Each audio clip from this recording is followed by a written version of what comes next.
All right, lads, welcome back to InsideMC, the podcast where I sit down with an incredible guest every single week. And this week is one that I've been excited for quite a while. I'm very happy they said yes, and I feel like we're going to have an amazing chat today. I am joined with everyone's favorite, Ph1LzA. Man, you're bigging me up there. That's crazy. I got it, right?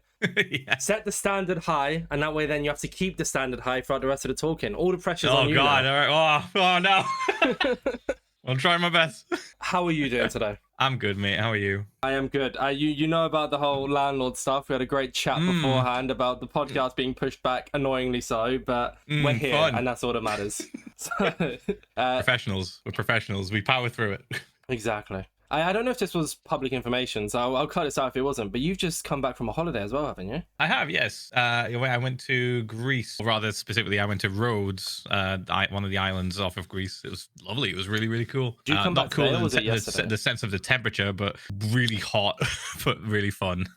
But did you come back today, or was it yesterday that you came back? I came back on Sunday. Okay. And the airport was a nightmare, but I've heard it's been worse. Like Rhodes Airport is so small, man. Like they are just not upgrading that at all, and you can really tell. Like, you know how most airports, like, they'll pump money into it to make it larger and kind of like help with capacity. Yeah. This airport has not done any of that for people leaving. It's so bad. I can imagine it's getting more popular and popular by the year as well, right? Yes. I think it's been on the rise for a little while, ever since Mamma Mia. Like that movie came out. It's been on the rise constantly. But yeah, it really needs some help. They need help out there, man. It's tough. I can see the workers just stressing. You can invest in it. I don't know about that. Island Airport. Yeah, let me just invest in Rhodes Airport. Wait, That should be the government. I've got an idea. What if you build how you think it should look in Minecraft, and then they can go from there and possibly put they can have like a statue of Ph1LzA in the airport saying thank you for building this in Minecraft, and then bang. I don't know if they'll go for that, man. Their government really doesn't like their people. Oh God, really? It's just there's so many loops, dude. I found out, like, so when we were like around the area and kind of like exploring and stuff, we just kept finding abandoned building after abandoned building, and they were like halfway built, right? They clearly had the idea to build it, and then got about halfway through, or just got to the foundations and then stopped, and we didn't know why. And then when we got back home, we looked into it and we were like, oh, it's actually way worse than we thought. There's like all these rules and all these like regulations and taxes and stuff. Like the government do not help you with any sort of like cash or any sort of like when it comes to building and renovation and stuff. It's just, you're just left on your own, and if you can't afford it, it's cheaper for you to leave it, like abandon it, than actually try and finish the job. Yeah, it's awful, man. It sucks. The people there are lovely, and I just felt bad for them. I was like, man, that sucks for you guys. Really just need help. But I don't think a Minecraft YouTube is gonna fix that problem. I won't get into it too much because obviously this is I guess a podcast about you as a tag from politics. But it's kind of funny with England, like I was mentioning to you beforehand, like how much I pay for rent and stuff, and how much it feels like it's a struggle, especially with some certain aspects happening in life. But at the end of the day, there is also so many other places that have it worse, and it like makes me feel a little bit more grateful. But at the same time, it's also hard to be when it's happening to you, if that makes sense. Like it's a weird way of phrasing it, but I hope I come across all right with the sentence there. Yeah. It's just like you can't really fix everything, unfortunately, and a lot of things are just like left to officials in power. But yeah, exactly. Well, before we carry on yapping away here, I would like to give the introduction for you to introduce yourself. So we've had a little bit there, but who are you? You know my thoughts on Greece's government. Exactly. I mean, that's it. That's all we needed on this podcast, right? That's why I said the standard's so high, because we're just gonna be talking about everything. I think the thing is, a lot of people don't realize. This is when I invited you on, for instance, right? I made it very, very clear that it's branded inside Minecraft. That's because we are going to be talking to you about Minecraft because you're a Minecraft creator, but we can just go into any topic whatsoever, including the airports and governments, etc. So we don't have to get too heavy with it. Let's just chat about block game. Block game. So yes, guest introduction. Who are you? What do you do? And if you have a fun fact either about yourself or anything in general. Well, my name's Phil, or Ph1LzA for short online. I have been playing Minecraft for a long ass time, and for more than half of my time playing Minecraft and making content, I was just doing it to like 10 people or less. And then I lost my hardcore world in a really embarrassing fashion and went viral, and now I do this as a job. That's it. Wait, you lost your hardcore world? Dude, don't even start. Swear down, dude. You know what? We might as well talk about it. This is, we're addressing the elephant in the room early, right? We might as well. It's a spaceship. It's not an elephant. The spaceship. There's a whole spaceship. There's a giant ass spaceship just looming over us. Please share what happened, Philza. Well, I was working on a project that I'd been working on for about 2 years maybe. And then I decided to go into a cave because I needed to build a beacon, and I was like digging down, and then a bunch of mobs had spawned because everything around me was spawn proofed apart from random ass caves like that. I dropped in thinking it was fine. It wasn't fine. Ended terribly. Lost a 5-year world. but what killed you? Well, technically it was the spider if you wanna get like real specific about it. But the thing that caused the most problems was the golden armored baby zombie. I didn't even realize it was golden armored. I knew it was a baby zombie. I didn't realize it was golden armored. Yeah, it was. Oh wow. What's funny is like one of my community members, like back in the day, like a few years ago now, figured out that the enchantments that the baby zombie was wearing weren't even that good. They were just like unbreaking or something. We thought he was just really buff. We were like, oh, he's definitely like got fire resistance or something, or like some kind of prot 1, prot 2, but no, it's just regular gold armor, just really annoying. The biggest problem was me setting it on fire, really. I never carry a sword that has the fire aspect on it now. Like, it's just not, I have trauma. We might as well make this the whole topic. I like to, for the timestamps, I like to separate stuff up. And over the last few podcasts, they've become very just yappy, which is amazing. Makes timestamps a bunch harder. Because this is going to be such a big topic that I know a lot of people are going to be interested in hearing, we might as well keep the gifts to the timestamp. Did you know, like, you probably do, you obviously do, but I'm gonna ask, do you know that you revolutionized the whole sentence of like, I'm getting Philza'd for a while? I don't know if it's, I mean, I don't know if people still do it. I do, just out of habit, but did you know that you did that? Yeah, I mean, after a little while, obviously, like the news got a hold of it, and it went like viral. I've been exposed to the knowledge that people from literally around the world, like other content creators, saw that clip. Like people from Korea, like South Korea, have seen that clip. People from Australia, America, like just all over, people have seen this dumbass clip of me dying in a cave. So, and every now and again, I do see a clip of somebody like running from a baby zombie, and yeah, they'll say, "I'm gonna get Philza'd," or like they'll quote something related to my hardcore world. And it's like, oh no, dude, what? That's my legacy, man. My legacy is just being a dumbass in a cave, too overconfident. Because this happened in 2019, which is insane. It was 7 years ago now. If I've got the correct year. Okay, good. But with it, I remember I wasn't too like, I actually hadn't even started InsideMC then. InsideMC started in about 2022. So like I was watching Minecraft and stuff. I was very heavy in the Bedrock community. So like I knew of you and I saw the clip, etc. But I wasn't like, so with it, I didn't understand, because as far as I was aware, everyone did their hardcore worlds with Totems of Undying. But I was told that you do totemless. You don't believe, like, either you believe it's cheating or you just don't believe in it or something along those lines, using a totem. No, it's not necessarily cheating. So like, what's funny is I did have a totem in my inventory that night. Like I could have easily just, there's so many things. If you watch back that clip, there's so many things I could have done differently, and I just didn't. Like, you know, hindsight is 2020. Yeah. But yeah, I had a totem in my inventory. I had a bucket of water. I literally had like blocks. I could have done so many other things. But no, I don't necessarily think totems are cheating. I just think they cheapen. Like it's like holding it in your offhand constantly, to me, feels like it cheapens hardcore worlds a bit. Like it makes the risk not as high. It's like, I mean, I've seen this time and time again. I've seen content creators that have like popped a totem and they've just went, oh, all right, well, and then they just walk away and they walk it off, and they're like, all right, that was totem number 20 or something. And I'm like, dude, you could have, you basically lost your hardcore world 20 times, man. Like, to me, it does feel a little bit like it devalues the word hardcore. Yeah, it does a bit. Yeah, it feels like training wheels, you know. And I understand why they added it. Like, they probably felt as though like hardcore was too hard for entry level players to get into, right? Like they wanted to make the entry sort of a little bit easier for people to get into hardcore and not just constantly keep losing their worlds every like 2 days. So I do get it. I do get it. And it's fine that it's in the game. But personally, I just don't like holding it in my offhand all the time. Like I still keep one in my inventory. And if anything laggy happens in the game, or if anything if I'm going to do anything that's like super dangerous or a little bit risky, I'll hold a totem just in case. I'll be like, you know what, just to be safe, let's hold on to it. But I think holding it constantly in the offhand when you're just doing anything in the world, like you're just working on something or you're just building, kind of strips away the chance of you losing the world or like making a mistake, or just the risk isn't there for me, in my opinion. And like you think about if I was holding a totem in that cave, I would still be on 10 viewers now, probably. That's crazy to think about. That's actually insane. Wait, no, that's a really good point. You were averaging 10 viewers at the time? Yeah. Oh wow. Okay, that would explain why three viewers. That was if I played any other game.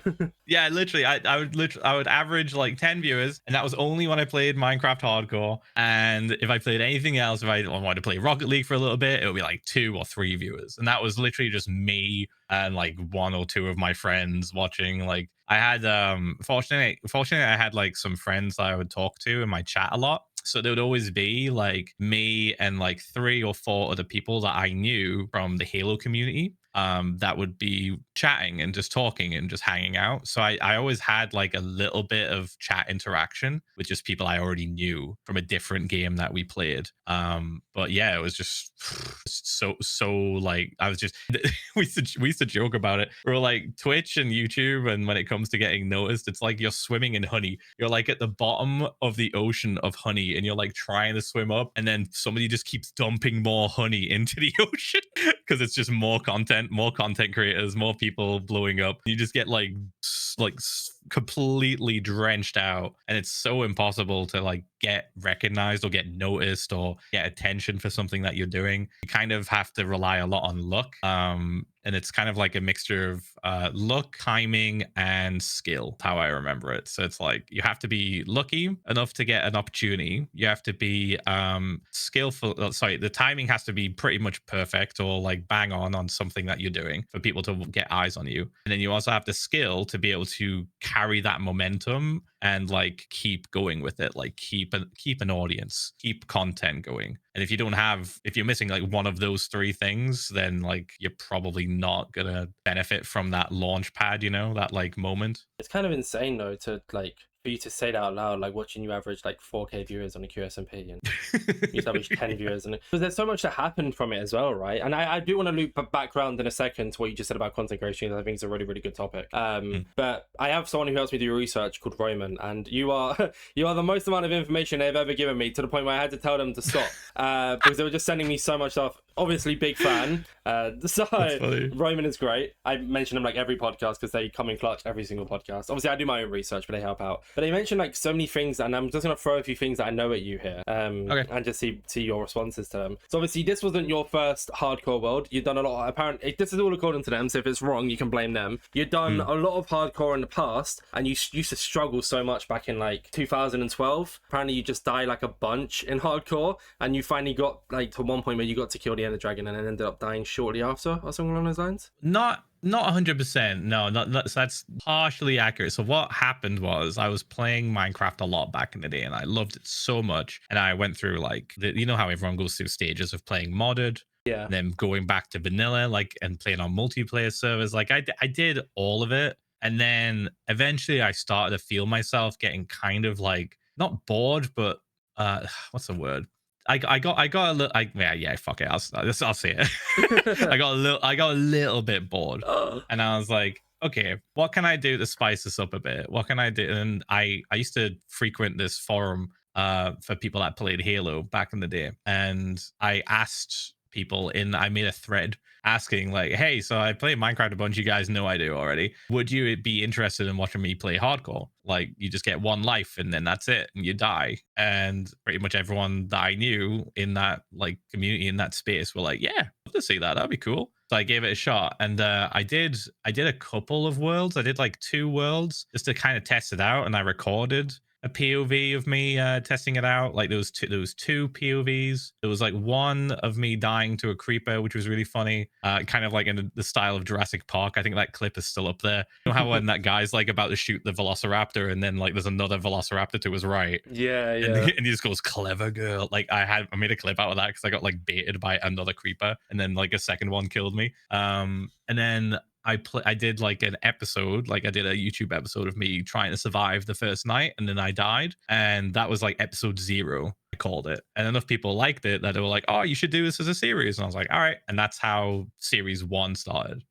See, in their message they've got his next Minecraft video was also his first ever hardcore death in the 2012 video titled "Clever Girl." Is this foreshadowing? Question mark. So that's the one. That's the Jurassic Park clip thing that I did. Yeah.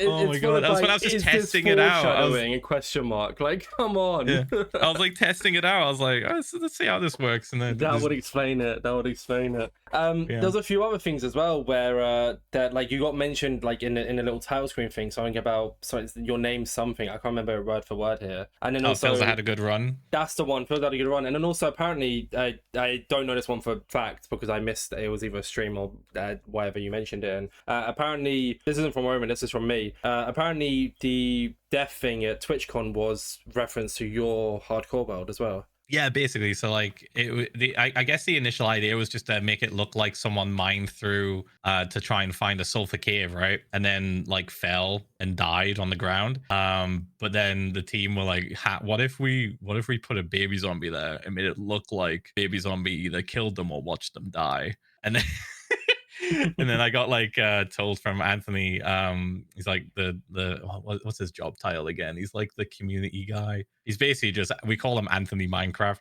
And he was like telling me, oh, we've got a special thing for you in the Minecraft arena. And then I got to it, and it was just, it's just a baby zombie just staring at me. I actually have him in my room now. He told me I could take him home, and I did. Yeah, I think I've seen him, and he's on like your 3rd or 4th shelf up without sounding too parasocial here. He's on an Xbox, yeah. I've got like a shelf with stuff to my left, and then I've got like an Xbox One, an Xbox original Xbox, a Sega Mega Drive, and then the baby zombie stood on it. Stood on all of it. Sums it up really, doesn't it? Yeah, that was pretty cool of him to do that. That was really nice. And then like Agnes told me as well, like, oh, this is for you, and I was like, what do you mean? What do you mean, Agnes? That's so sweet though. I actually got to talk to Anthony at TwitchCon. We talked. We met in 2025. Like it's a really funny situation. So at the end of MCC at TwitchCon 25, right? There was like it come to an end. And everyone had left, and there's like SB737, a few other creators, and Anthony Minecraft. They was all separate in separate areas, right? So I went out to SB, talked to him, invited him on the podcast. He came on the podcast. It was great. Then I was with my partner Chloe, and I look over. I'm like, Anthony Minecraft's there. And she's like, okay, because she's already too into Minecraft. And I'm like, why is nobody talking to him? So I was like, all right, I'll go talk to him. And we just had like a full-on conversation. I was like, this is great. And then I talked to him again this year, and he introduced me to World Builder, who I didn't realize I had added, and we've talked before. But we had this like 5-minute conversation, and she introduced us and was like, oh yeah, I'm World Builder on Discord. And I went, oh, I literally have you added. This is great. So yeah, he's very cool. He's very great conversation as well. Yeah, I literally only like met him or got introduced to him like this year. I was like, man, this guy's so cool. And then when I met like other people, like I chatted to people at TwitchCon and stuff, and they're like, oh yeah, you know what, you've met Anthony? I was like, yeah, isn't he so cool? Like, dude, Anthony's the best. Like every single person I talked to was just like, Anthony Minecraft is the greatest. And I get it now. I get it. Like after meeting him and chatting to him in person as well, I get it. He's cool. He's so cool. He's too cool. He emits an aura, you know? I wanna exactly. Sorry, I want to loop back into a conversation you touched on there about like the getting into content creation and blowing up thing, right? And so I had a friend ask me if I was going to ask you this question because I asked it on the Orion Sound podcast, and I said I wasn't going to ask it unless it came up in conversation. So I'm going to ask it because it's come up in conversation.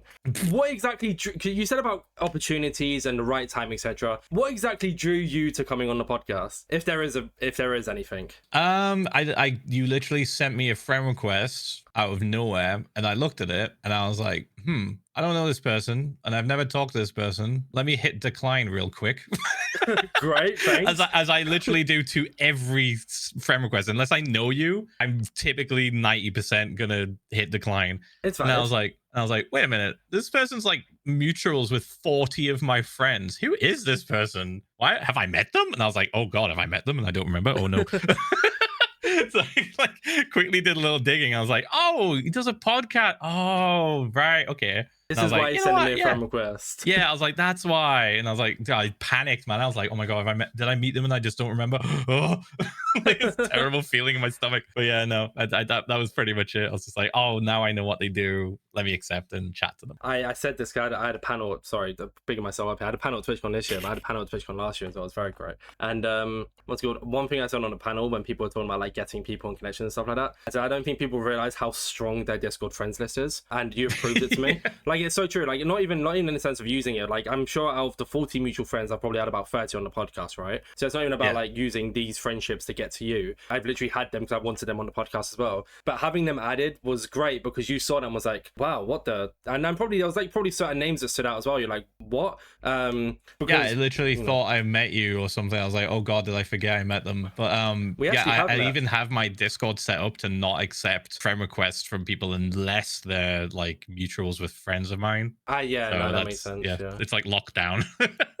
I mean, there's a lot of people who have it the same. I have DMs turned off for servers. So yeah, of course. That should be a default feature. Like, Discord's so bad with that. It should be a default thing turned on. It should be an option to turn it off as opposed to an option to turn it on, in my opinion. Yeah, that's what I mean. Yeah, it should be default off. Like, that is just how so many people get scammed and get their accounts yoinked. It's been happening a lot lately as well. With it's been happening for years, man, dude. No, but I mean, even worse lately with the Modrinth link. I don't know if you've seen it too much. Oh yeah. That's the latest one, yeah. No, that's cool though. Like, I wasn't expecting this like big reason of like, oh, I've always wanted to come on for the last 2 years. I'm so glad you sent me a friend request. It's just fascinating because we were talking about it and I was like, you probably just like saw the exact reason you gave me was the exact reason I gave them. But I thought it'd be a fun thing to bring up anyways.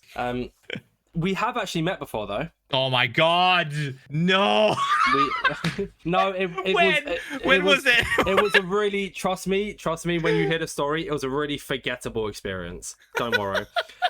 So my first ever TwitchCon was TwitchCon Paris. Right. Oh, Paris! Holy shit! That was such a busy TwitchCon. This is why I'm saying it's forgettable. So don't worry. There was no, like, trust me. If I was in your shoes, there was no reason to remember me out of everyone you met that weekend. So I go to TwitchCon Paris, and it's the first one I go to, and I'm just new to the Java scene, so like I got a few friends, but nothing crazy. So we do a round trip again with my partner Chloe. We go in through Eurostar on the Saturday at 6 a.m. Go to TwitchCon for the day, then go home at 8 p.m. that exact same day on the Eurostar. Because we just didn't have crazy amounts of money, all this kind of jazz. So we did a round trip. So while there, we met with a friend, and it's now Nina. So we met with them, and it's funny because I sent the guest announcement to them as well because they're a very big fan of yours, and they wanted to meet you, right? Okay. They really wanted to meet you. So I was hanging out with them. They were live streaming. So they were like streaming the interaction. They really wanted to meet you. So I was just walking around the convention, and word got out. The Tubber was on the floor, you were on the floor, and Tristan was on the floor, or something like that. And Paris wasn't crazy big. I know it had like the ground floor, the floor 1, I think floor 2, but the floors themselves weren't massive. So we was walking around the floors, and then we see you walking, but you're getting like bombarded by everyone, right? Which is like valid because that's what happens. They get a picture with you and end up going to your meet and greet anyway, so they get another picture. Only meet and greet I've ever been to was to CPK's one, which I went to that year. So I'd already met CPK, so I was like, okay, this is great. Like, you know, this is what I care about. You signed my badge. I think I said hello. Oh my god. You were walking, you were busy. I said hello, love your content. You went, thanks, man. You signed my badge and you walked off. That was how I met you. So, right. Okay, like that makes sense. It wasn't anything like it wasn't like this big thing like we met at a party and we had a big long conversation. It's just really funny that like the only time we've met in person was at TwitchCon Paris. It was a good interaction. Dude. My partner got a picture with you, so. Oh, sick. Paris was crazy. So busy. For Rotterdam though, way more. Yeah, it was a little bit better. I think they're done with Rotterdam now though, yeah, right? They're Berlin next year. Yeah, that's gonna be interesting. I've never been to Germany, so that'll be cool. I had the opportunity to go to Germany when I was a kid for like a school trip, but I didn't go because I was scared. I was like, I don't want to go into another country by myself again. I was like a kid. I had the same opportunity, and then I went back. I think it was last year Again, I love Berlin, man. It's so great. I love the history there as well. That's good to So, hear. I'm excited to go. it's good. And like I think with like the travel and everything and the price, I could be completely wrong, and someone could comment down below if I'm wrong, but I'm pretty sure it's a lot cheaper as well. So that'll be nice. But I like I said, I could also be lying. But yeah, I want We'll to see. yeah, exactly. To carry on with the whole like I guess blowing up talk. Obviously, this was like you mentioned your kind of big break, but then you had to you had to build on this, right? You still had to keep momentum and stuff. So did you have any plan, or was it just go with it and hope for the best? Well, I always had a plan to make a montage of my world after I died. So the only plan really was like, okay, make the montage. That'll take about a week. I have all these backups of the world, so I can like load them up and take some footage, and then load up another one, take some footage, splice stuff together, you know, do all that, find all like the memorable moments and put them in. And that took about a week, but like the stream days didn't really change. Like I kept streaming, but because I was kind of in this limbo of not having a new hardcore world, and waiting to get this montage out, I was just taking people on tours. So I think for about a week or so, I just would boot up stream and just chat, and then show people around that world, like the 5-year world, and like explain things I did, and show them like secrets and like fun things that we found or weird things that we found, and just explain stuff, because like obviously the clip was going viral at that point. It didn't happen immediately. It was kind of like a slow burn over 3 days or so. They got like picked up by all the different news organizations and stuff, and I did like interviews. But whilst that was happening, I was just taking people on tours. And then once I got the montage out, that's when things really took off, because I went from this funny story of like a guy losing a world to a baby zombie. Like boomers could hear that and laugh, you know, like people that had never played Minecraft could hear someone died to a baby And it's after funny, great. They 5 years. yeah, exactly. Like it's kind of funny, like to people that have never played Minecraft, you can still kind of understand how stupid and silly that is. So like after I got the montage out, that's when things started to really kick off, because that video went like really, it got super popular and like got tons of views. And it was just a really short kind of video. I think it was maybe about 8 minutes. I forget how long it was, but might even be shorter. But it kind of summarized the world that people had heard about on the news or heard about from friends talking about it, and it was like very easily shareable. And from that's when my viewership started to really pop, because for that week or so of just that one clip being out of me dying, I was averaging anywhere from like 50 to 80 viewers, which is a lot more than 10. Crazy. I was like, what is happening? And then after the montage came out, that's when things started to kick off, and they got like 200, 300, 1,000, and that's when I started the new world. Well, technically I started season 3, which isn't the current one I'm in right now. And for like a few weeks I was playing in that, and I died to a glitch, a very avoidable glitch, because it was like this. Do you remember the End City portal glitch? Maybe you're gonna have to remind me, but I think I remember experiencing it. I just can't remember what it consisted of. So if you went through an end gateway after killing the dragon in a certain version of Minecraft, the game would like teleport you to the end island, but the world was still loading in between you teleporting, so it would panic and then squish you into the floor and push you off.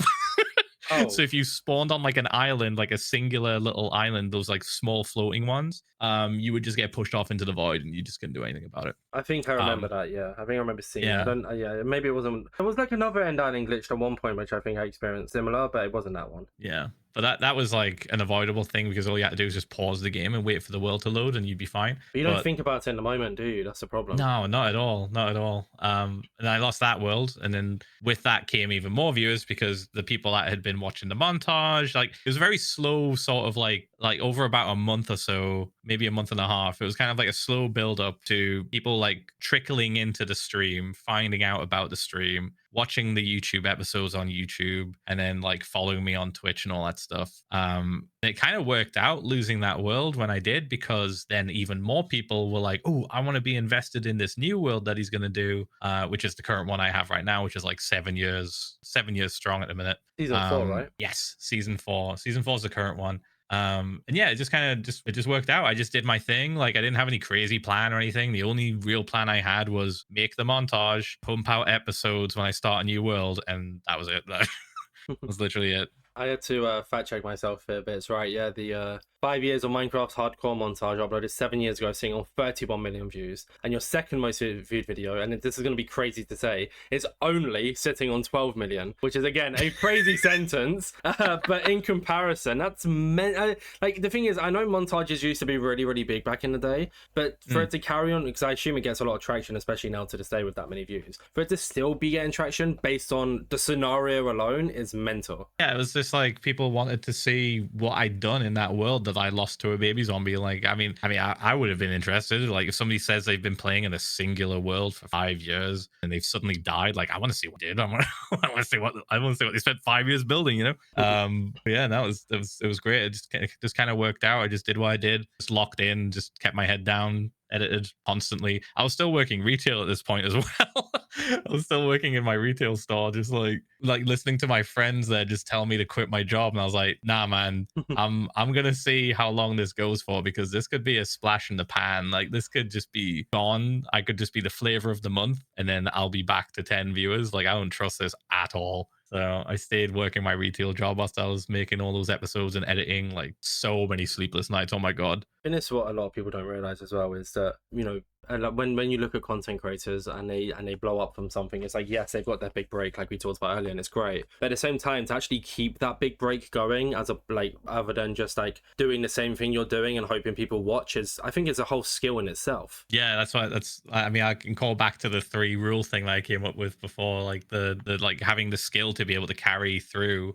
on an opportunity and the timing of it. Like, if you could be like the most entertaining person in the world, but if you don't get that luck opportunity, or the timing is wrong, then like nobody's gonna care. Like, there's so many streamers that I watch that I've rated that I think are great. I'm like, oh my god, this person's so funny. Like, I love how they play the game. They do so many cool things, and like, they're not sitting at thousands of viewers, but that, like, what's the reason? You know, it's like that they're great, they're fine. It's just the opportunity hasn't hit yet for them, like, or the timing hasn't worked. Like, most of the people that I like enjoy are quite skillful at what they do, either in the video game or with streaming. You know, like the production and all that stuff, and the quality of the content. Like, they're good at what they do. It's just they just haven't hit that opportunity.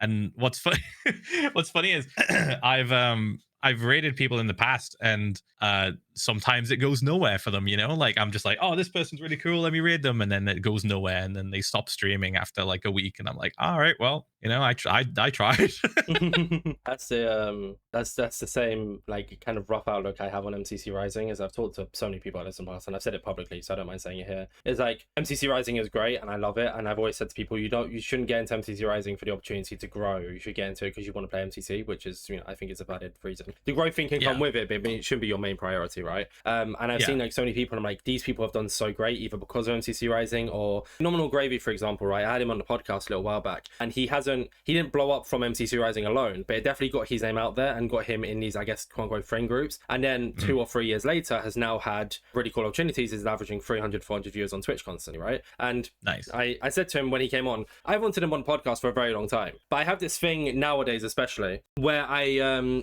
said, I came back to the panel, I said on the panel, I was like, I like to bring people on when they have something to talk about. So I always use her as an example, and she doesn't mind it. It's like Chandra, right? She's amazing. She was amazing to talk to. I had her on the podcast, and she was a great guest. But I brought her on right before, like about 3 or 4 months or so before she joined Bannerful, and then she suddenly, you know, blew up and got a lot more, like, I guess, like a lot more opportunities, a lot more content, now recently playing in MCC Pride, right? And as much as it was a great podcast, I brought her on way too early, and we had a great talk, but we would have had way more to talk about had I brought her on tomorrow or next week. Do you know what I mean? So I agree with what you're saying. There's so many cool people out there who deserve really sick opportunities, and I'd also love to bring a lot of my friends on the podcast, but at the same time, I'm like, if I bring you on now, it makes it harder for me to want to bring you on in the future when you have something cool happen, because we won't have as much to talk about because we've talked about it all now. You gotta let them sit for a bit. Yeah, exactly. So obviously you have loads to talk about, so I'm more than happy to have you on. No, I get what you mean though. It's a good point. I think, like, yeah, a lot of people need the opportunities, but a lot of people make their own opportunities, so it really just depends on, I guess, like you said, the time. The free rule thing is I like it a lot. Yeah, you also have to enjoy what you do. Like, if you're doing it for money or for fame, like, you're gonna burn out, man. Like, it's just not gonna be sustainable. Exactly. You gotta enjoy what you do, otherwise you're just not gonna be able to keep going. In school, I used to get called Chatterbox Charlie, so I think that sums up why you're here today. So I'm probably also showing it quite well as well. I hope. So, you know.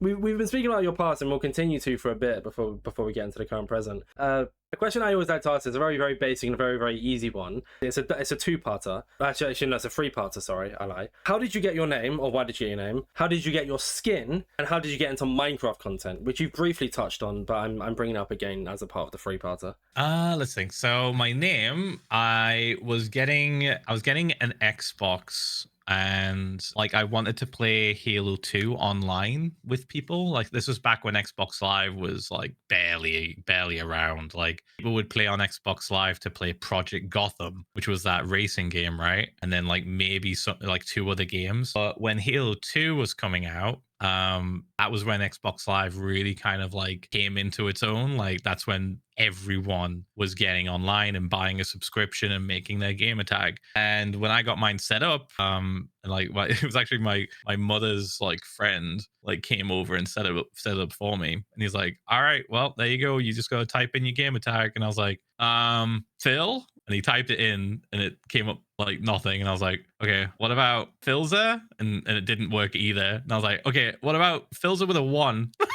With a 1 instead of an I, and it worked. And it used to be in all caps, like a license plate. Did you never attempt Phil with a 1? Oh, sorry? Did you never attempt Phil with a 1? Oh, you know what? I think I might have, but it just obviously didn't work. Like it like I think that one was also taken. Like those gamer tags are like super difficult to get, like the really, really short ones. But yeah, I ended up landing on Phil.zA, and I typed it out like it was a license plate on a car. Because at the time I was playing, I bought like Burnout. I think it was Burnout Takedown 2 or 3. Might have been 3. And I played that a bunch, and I was like, well, if I'm going to be driving a car until Halo 2 comes out, I'm going to make my gamer tag look like a license plate, I guess.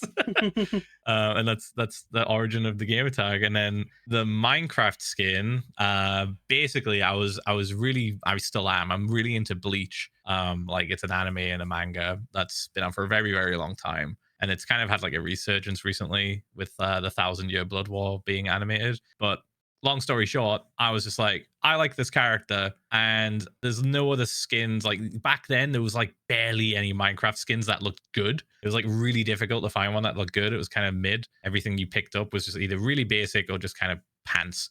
I found an Urahara one that someone made, and I was like, oh, that's sick. Let me just load it in Photoshop and brighten it up a bit and make him look less like a bum, because he looks a bit like he looks a bit like he's homeless. Like he's just wearing like a kimono, and he like barely looks like he showers or washes or like takes care of himself. So I was like, let me brighten up the colors, increase the contrast, saturation. Let me change this, let me change that. And I just modified it, and then it just like stuck. And I've had like different versions of that skin throughout like my Minecraft sort of like career, I guess. But eventually I ended up making like a really custom one, like a modified custom one that I added like my own little kind of like features to. And then I got a community member to like add some more specific stuff, because I kind of suck at making skins. I got like an actual skin maker to make some much more like personal adjustments to it. Big up the skin artists in the community. Yeah, man, they're sick. And yeah, that was pretty much the origin of the skin. It was just, I was just a fan of this character from Bleach, and I just didn't want to have a regular Steve skin or like random gamer skin, you know, like wearing like jeans.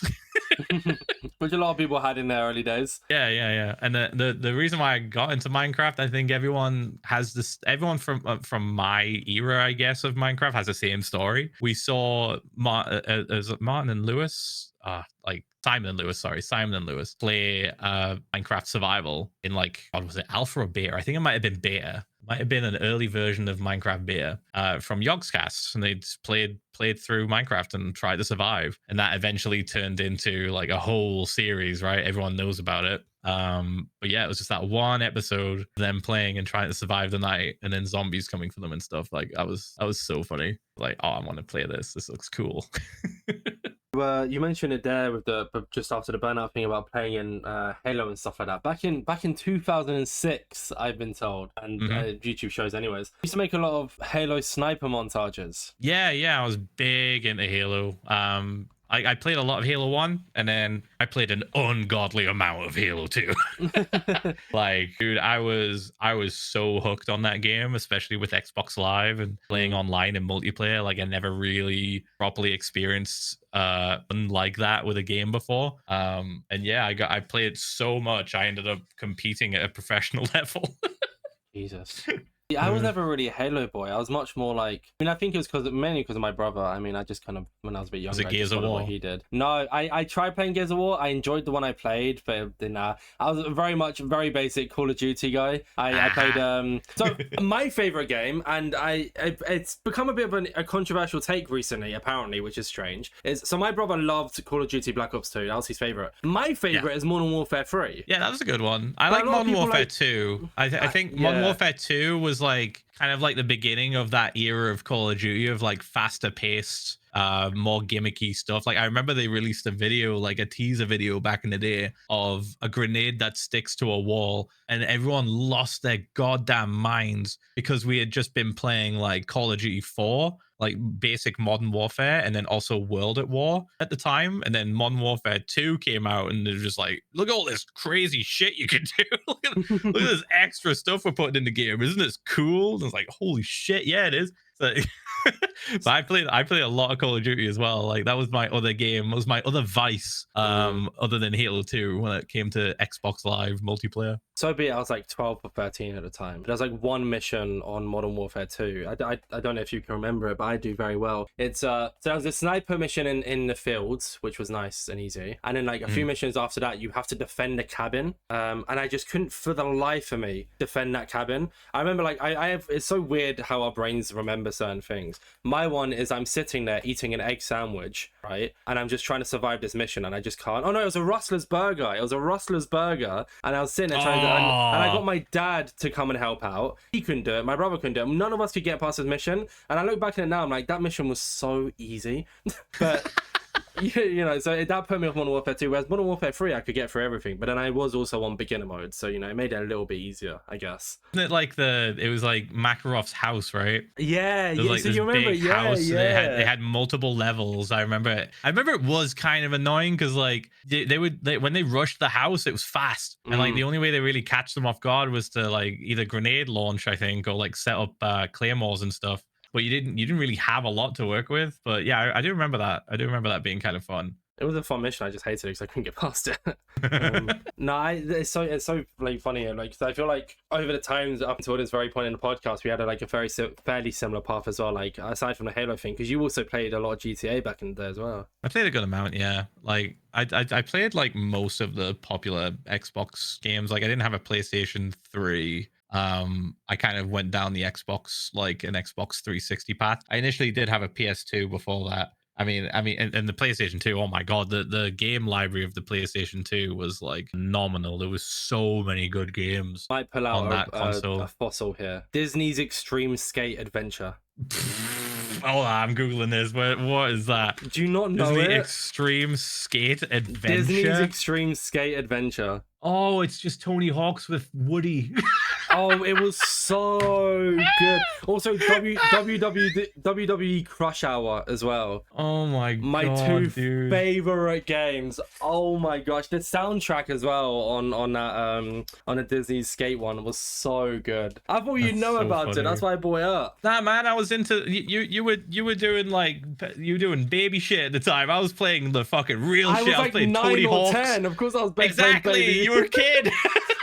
You're a kid. It makes total sense. You can't be playing a fucking Tony Hawk's game where like they practically swear in the songs and people like get bloodied. They get bloodied noses and shit. My brother played Skate. He played a lot of Skate. Oh yeah, I loved Skate too as well. Yeah, good, I loved Skate. That was really good. Tony Hawk's is always gonna hold a special place in my heart though. Like, oh my god, that game soundtrack was so good. All of them really. Did you ever get into Siege by any chance? Rainbow Six Siege? No, I didn't. I didn't drop down that rabbit hole yet. That's how I got my name. Oh really? Yeah. It's just like one of the characters. No, so I used to be called multiple different names, and I would list off a few, but they'll be deleted. But they'll be muted from the podcast. Sorry. So because of my brother, there was. I got bullied really bad, so that channel's gone. You can't call yourself that. That's just asking to get bullied. I was in year 7, okay? Like, come on. That's why he's being muted from the podcast. Put a target on your head, man. You were like, look, bully me. I am online and I am a child. Bully me. Do you know, it's so funny? I talked about this on the Orion podcast. Someone like there was these 2 kids in school who found out about the channel, and they made like a video like just hating on me as a person and like bullying me, and it got like 25,000 views, right? So back in like 2018 or 2017 or something, which was like insane, right? Or 2016, I think it was. So stupid. And then before that one, I was like, for a time I was because of a Call of Duty clan. That's funny. And then I got to Insane Orbits because I joined a Rainbow Six Siege clan, but I could never play in the actual is it ESL? Is it ESL? Yeah, ESL. I couldn't play in the actual ESL qualifier things because it was always on a Sunday, and I had to come off the Xbox at like 8 p.m. because I was doing my GCSEs. So I had to name Insane Orbits because it was like, okay, it's Insane Clan. Orbits sounds really cool, so we'll go with Orbits, and then it just stuck. And like now I'm like, God, I wish I was just Orbits. Like that's a really nice name, but Insane Orbits is so lengthy. Do you know what I mean? Like I know I don't. Yeah. You only get this if you think about it, and you probably have thought about it. But like Philza is like the perfect name for you. You know? Yeah. Like, looking back on it, it's a good I name. just wanted people to call me Phil. Like I was like looking at all these other like options for gamer tags that people would like choose, because like on Xbox you could like auto generate it, right? And it would just come up with a random string of like words together, and I'd just be like, all right, I don't want to be called any of this. I just want to be called Phil. So maybe if I have Philza, people will call me Phil for short. And it ended up working. Like everyone just called me Phil instead. A lot of the time anyway. Some people online would call me Pizza, and it was mostly Americans.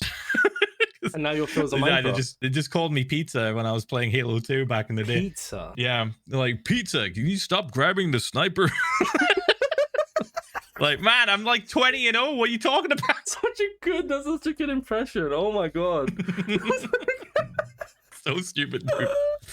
Getting so much BM, I get so much shit talk from people like for taking the sniper because they wanted to like pop off, but then there's me just literally not dying and killing their entire team. I remember once like during Siege, I think there was like probably like voice chat. No, I played on Xbox and it wasn't. Sorry, I'm like joining like to find people to play with. There's this thing. I don't know if it still exists because I don't play it. There used to be a thing called like Xbox groups where you can you can post like, oh, looking for a 5-stack for Rainbow Six Siege, right? So like I joined this thing. I played like 5 random people I never met before. Peak internet safety, by the way. Like IRC, basically, yeah. Yeah. And we'd be like playing. I remember like one game I kept taking the character they wanted, and and I was doing pretty well with it. And I was like, no, I think it was like Ash, right? Which is the default. Everyone plays Ash because she was just buff at the time. And I was like, all right, you can have Ash. And I remember him just shitting the bed, right? And like I said this a bit with Gaki, and we won't get into too much on this podcast unless you feel like it. It's like I was never toxic. I never said anything bad. I never said anything quote unquote cancelable.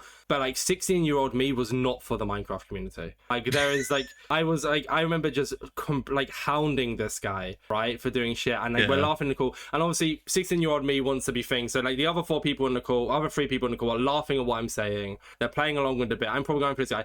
Like little did I know. I mean, nothing happened, but this guy could have, been anything. This guy could have found me, done anything, right? And now that I'm older, I'm like, crap. I got away with like the shit talk that I used to do because that could have been bad. Again, nothing toxic, but like again. Yeah, I mean, it was a different world back then. You could just like scream at a person over the internet from a different continent, and like that was it. You just never see them again after after 10 or 15 minutes. I did end up getting kicked from that group after one game though, just by carrying the entire team. That's salty. And everyone found it funny, but one of his friends were the party host, so they kind of had to bag their boy, I guess. So. Oh my God, dude! like drama with like Xbox like groups. That's so funny. Do you have any like I was meant to ask for the hardcore thing as well, but we can just bundle all into one. Do you have any like fun memories from either other games, like the American accent there, which is great, like even just from your hardcore world, anything? I mean, some of my favorite memories from like just gaming have been from probably just playing online with other people. Or like just talking to people online, like just hanging out with them to all hours in the morning, like 4 a.m., 5 a.m. or whatever. Like I played a lot of Counter-Strike as well back in the day. Like I had this really shitty PC with a like an old style monitor. with a terrible mouse, and like I used a cardboard folder as a mouse mat, and I would just be playing until like 4 a.m. or 5 a.m. or something, and then I'd go for a walk in the morning and then come back and sleep for a bit. I was a degenerate gamer, man, back in the day.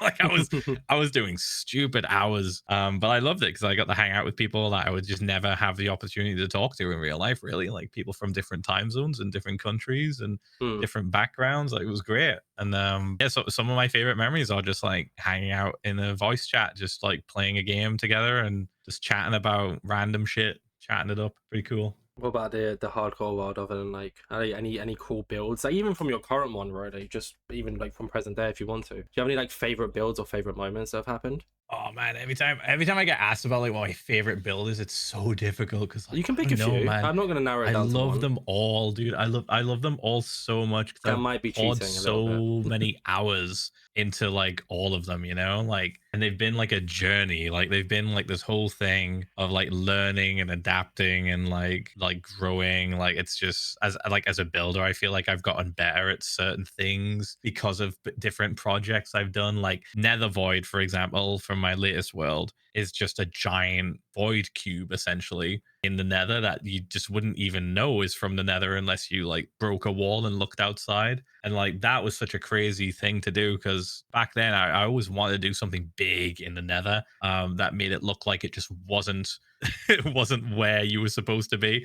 And yeah, that was a crazy like accomplishment, I think, for me, because not only did it just take like 2 years, I think maybe a year and a half to get just the basics done, but once it was done, it felt like otherworldly. It felt like surreal. And like looking back at like the clips and stuff and the montage that I made, you can see my chat also just feel the same way. They were just like, holy shit, this is literally like being transported to a different universe. Like the walls, the floor, and the ceiling are all black concrete. Where is the ground?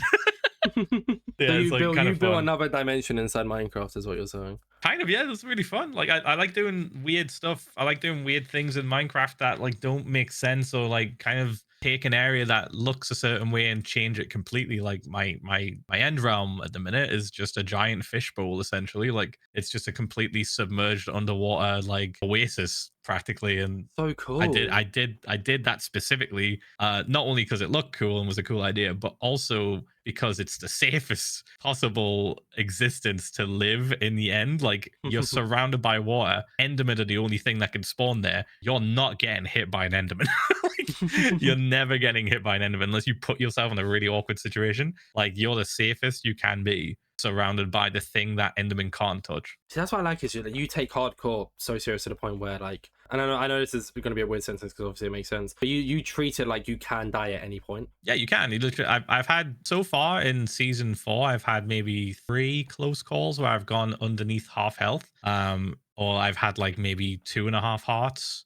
Just from stupid mistakes. Like one time, I just looked at an Enderman and started beating him up for no reason. I was like, "Oh, wait a minute! I can't beat him up. I'm trapped underneath. I'm trapped on the ground right now. I'm underneath an ocean monument with no exit. Now I have to kill his ass." Like, and that was a really close call. I went down like below half health. Another time I like was flying through this really small tunnel thing that I was draining. It's part of my current build at the minute, which is based off of the game Bioshock. But I was just draining an area of water with sponge, and then my dumbass was like, "Let me just fly through this," and then I just went bap bap, and I hit 2 sponge, and it put me down to 2.5 hearts. And if I kept going, if I was just like stubborn and kept moving, I would have just immediately died. I would have just died to kinetic damage. Don't remember what the other time was. I'll have to check. But oh, that was it. It was the Ender Dragon fight. When I was fighting the Ender Dragon in the current world I'm in right now, I was like killing it 20 times to unlock all of the end portal like gateways. And one of the times I was fighting one of the dragons, it like backed me with its wing like twice, and it just deleted my health. Like, it almost just yeeted Yeah, me it's into a different, horrible. like almost yeeted me into space. But like pretty cool. So I've had a few close calls, and again, I don't like holding a totem because like you're just robbing yourself of the actual hardcore experience of losing your world to something dumb or like a mistake or just an oversight. Like, that's, to me, that's the whole point of hardcore, is having that danger, you know. Yeah, I adds the fun to it. Like I did a hardcore world at one point. I didn't die in it. I just got a bit bored. I'll be honest. I'm not very good at building.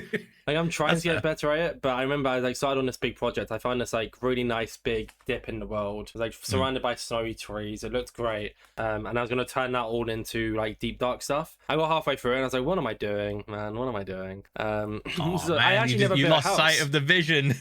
Well, I'd never actually built a house. Like I was held up in a village. I'd got max like netherite armor and chance and all that kind of jazz. I had like 2 totems myself just for the sake of doing it, and I built like this really big wall around it. See, I think my problem is as much as I love like playing Minecraft, I don't really play Minecraft much, but when I do, like it's like MCSR and stuff. As much as I love playing it, there's like nothing. I don't know. Like I built this big wall around the village to protect it, and it's not like the zombies or any mobs can actually break through the walls. So like it's really cool in my eyes, but it doesn't actually mean anything. And like obviously people like to play the games differently, which is completely valid. But my one was like there's no. I know I can die at any point, but there's no risk. I felt like so it made it a bit harder for me to play. At least if I was with other people, maybe not so much because I was on my own. I was like, yeah, this is cool, but yeah, I get that. That's fine. Fun fact, by the way, did you know that that village that you protected with a wall is not protected from a zombie siege? No, I don't. No, I never had a zombie siege, so no, I didn't. Zombie siege is a random event in the game where during a certain moon phase at night, once the moon hits the top of the sky, like right above your head, it rolls a random chance to see if it'll spawn a zombie siege, and then it'll pick a location in a village. It can be behind a house. It could be literally somewhere that's super lit up, and then it will just spawn like 20 to 30 zombies. Like one after the other. This entire community for no reason. Right. Dude, they were doomed. They were so. It was just a matter of time. Well, they were. To be fair, they didn't have much freedom. They were trapped in 1 by 2 holes because they were my trading merchants. So it's not like exactly like they lived a lavish life, anyways. And it was also a wood wall, so it wasn't too protected. Oh my god! I thought the storm would have wiped that out. Oh no! I remember just sitting because obviously this was but this was like 2 or 3 years ago, so it was before they like locked trades to certain villages. Mm-hmm. I just had this big farming thing. I got all the armor and stuff, and I was like, what's the point of hardcore? What do I do now? Because I can't build. I don't know how to build properly. I'm not good at building. I've maxed out the game. And so then I started that project. I was like, you know what? I don't want to do this anymore. I killed a warden with a bow, which was fun. It was nice. Soft locked. So it wasn't really too impressive. I've still not done that. I've still not killed a warden. I'm just not even going to bother. I don't I think that's what kind of sealed it for me as well, was because I was like, I spent all this time getting armor, getting like health pots, regen, everything to kill the warden, and it dropped the shulker. Oh no, not shulker, sorry. It's like a piece of yeah, I know what you mean. Thingy. Or like it's like I don't know. So it dropped something that I was like, what do I do with this? Like a skull block. Yeah, that's one, skull block. See, I'm not really a Minecraft survival player. Like I'd love to join an SMP. I hope this doesn't, if anyone's listening, doesn't put you off inviting me to your SMPs. But I can learn to build, I promise. Just not during the hardcore world. It wasn't really for me. So yeah, that's fair. Like everyone plays the game differently, and that's the beautiful thing about Minecraft, is that there's something for everyone. Exactly. So. You talked about like getting into Minecraft and all that kind of jazz. So we can kind of jump to present day-ish. We'll talk about it in a ballpark of the last like 3 or 4 years. So you've played in a lot of events. I have a fair few people who listen to the podcast who are event players, so I think they'll be very interested. Minecraft Mondays, you've won MCC 4 times, making it to Dodgeball 8 times. Yeah, I looked to your MCC wiki. Oh wow, I don't even look at that shit. I didn't even know I won 4 times. Oh god, okay. You actually won. I think you're 1 win away from like a special coin or something like that, because they're doing it at like 5 wins now, so you gotta lock in. For I've got 2 coins. I'm happy with that. That's all right. Have you not won 4 times then? I don't know where they are, but I've got 2 coins. I remember at one point I did win like during a season, like I'd won already, and I was like, Scott, do I get another coin? He was like, no, you don't. I was like, what? I want another coin, Scott. He's like, you've already won 1 in this season. You don't get another one. Oh, of course, yeah, it's per season. Of course it is. Yeah, you have 4 wins. Dude, there you go. I was like, dude, give me another coin, Scott. I'm gonna steal it from your house. Yeah, no, I didn't. I just have 2 coins. That's fine. What else? Do you have any like? I don't really know what to ask about this. I can probably build on if you guys say anything. But Minecraft Monday specifically is such an OG one. I mean, oh my god, that was such a shit show.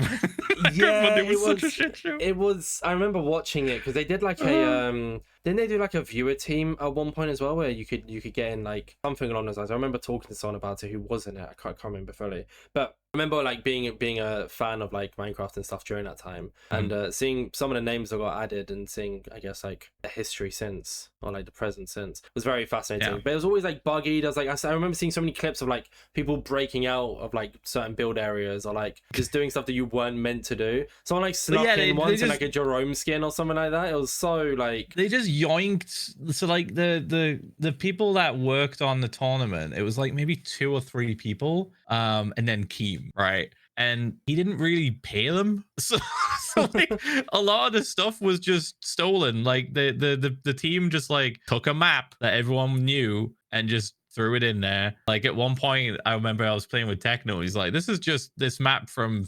Hypixel." Like they were just yoinked maps, and like nothing was that custom. But man, was it fun and stressful at the same time. It was such a mess, dude. I probably wouldn't change anything because it was kind of like a learning experience. But like, dude, like, do you know all about the behind the scenes stuff that happened? Not really, no. I know like I've heard bits like I guess down the pipeline, but I don't know if any of it's certain. So like there used to be like there wasn't a Discord group or anything for this, right? It was all handled in like a big Twitter group, like a group DM, and you had to have a certain amount of viewers. You had to have at least 1,000 or 2,000 viewers consistently to be able to still play in Minecraft Monday. Like, so once you got invited, it wasn't just like, oh, okay, I'm invited, and then they'll invite me every time, right? No, at the end of every Minecraft Monday, team would be in the group DM within seconds of the event ending, be like, post your stats now. I need to know all the numbers. Okay, this is very important. I need to know if you're under this number, you're getting kicked. And you just lied? People got kicked. No, people got kicked. I didn't lie. I just posted my numbers. I was like, fuck it, if he kicks me, he kicks me. But like some people did lie. People were just like screwing with the numbers. I remember Jerome had to like end his YouTube stream early to make sure his like concurrent viewers didn't go down, so he wouldn't get kicked from the tournament. That's so stupid. Wow. Everyone was just like treading on eggshells the entire time. It was crazy, dude. It was so crazy. Like, not a way to run a tournament at all. Like, I'm so glad it's not around anymore because it was just so badly run. But like, man, with the opportunities it gave though, like I met some great people in that scene. But man, was it just crazy stressful, dude. It was it's cool that you bring up Techno because you obviously, like you mentioned, you guys teamed, and you as far as I'm aware, you absolutely dominated that tournament. So I don't really know how that came to be. Oh yeah, did you know each other beforehand? Oh, wait, before you said, actually no, you answer first. You answer first, and then I'll answer my question. So we didn't know each other at all. I had only heard of him because of Minecraft Monday. Okay.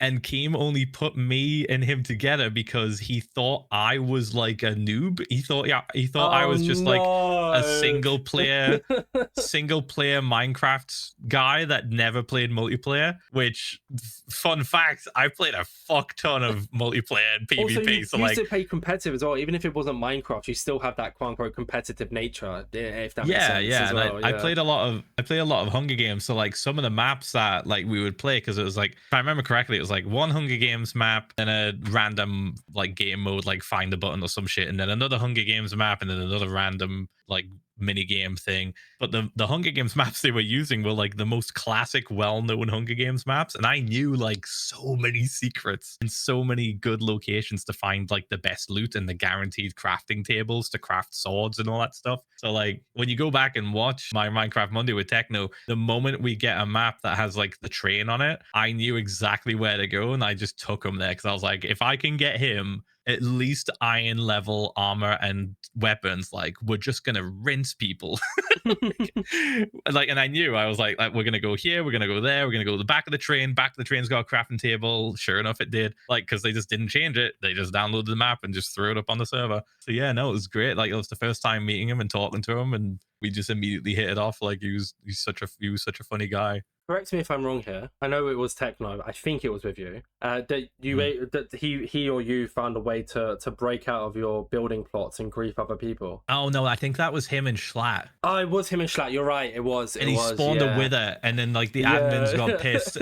Like the one admin that was in charge of all these people like found out, and then had to like TP him back, I think, and like kill the wither that he spawned in. Yeah, because that's what I referenced earlier when I talked about the building thing. Because you didn't react to it, I was like, was it with you or was it with someone else? I just remember seeing the clip. I couldn't. Yeah, no, that was him and Schlatt. But the funny thing, about Techno is like you could, if you watch that clip back, like he had so much restraint. Like he wasn't just good at the game and he wasn't just funny. He was like fully aware of things he was doing and like how it could possibly fuck up other people's content. Like you watch back that clip and he shows up in someone else's build plot and he breaks like 2 blocks and then just looks at them and flies away. Like he could have fully griefed people. He could have messed up everything, but he knew that if he did, it would ruin people's content. So he only broke like 2 blocks and then looked at them menacingly and flew away.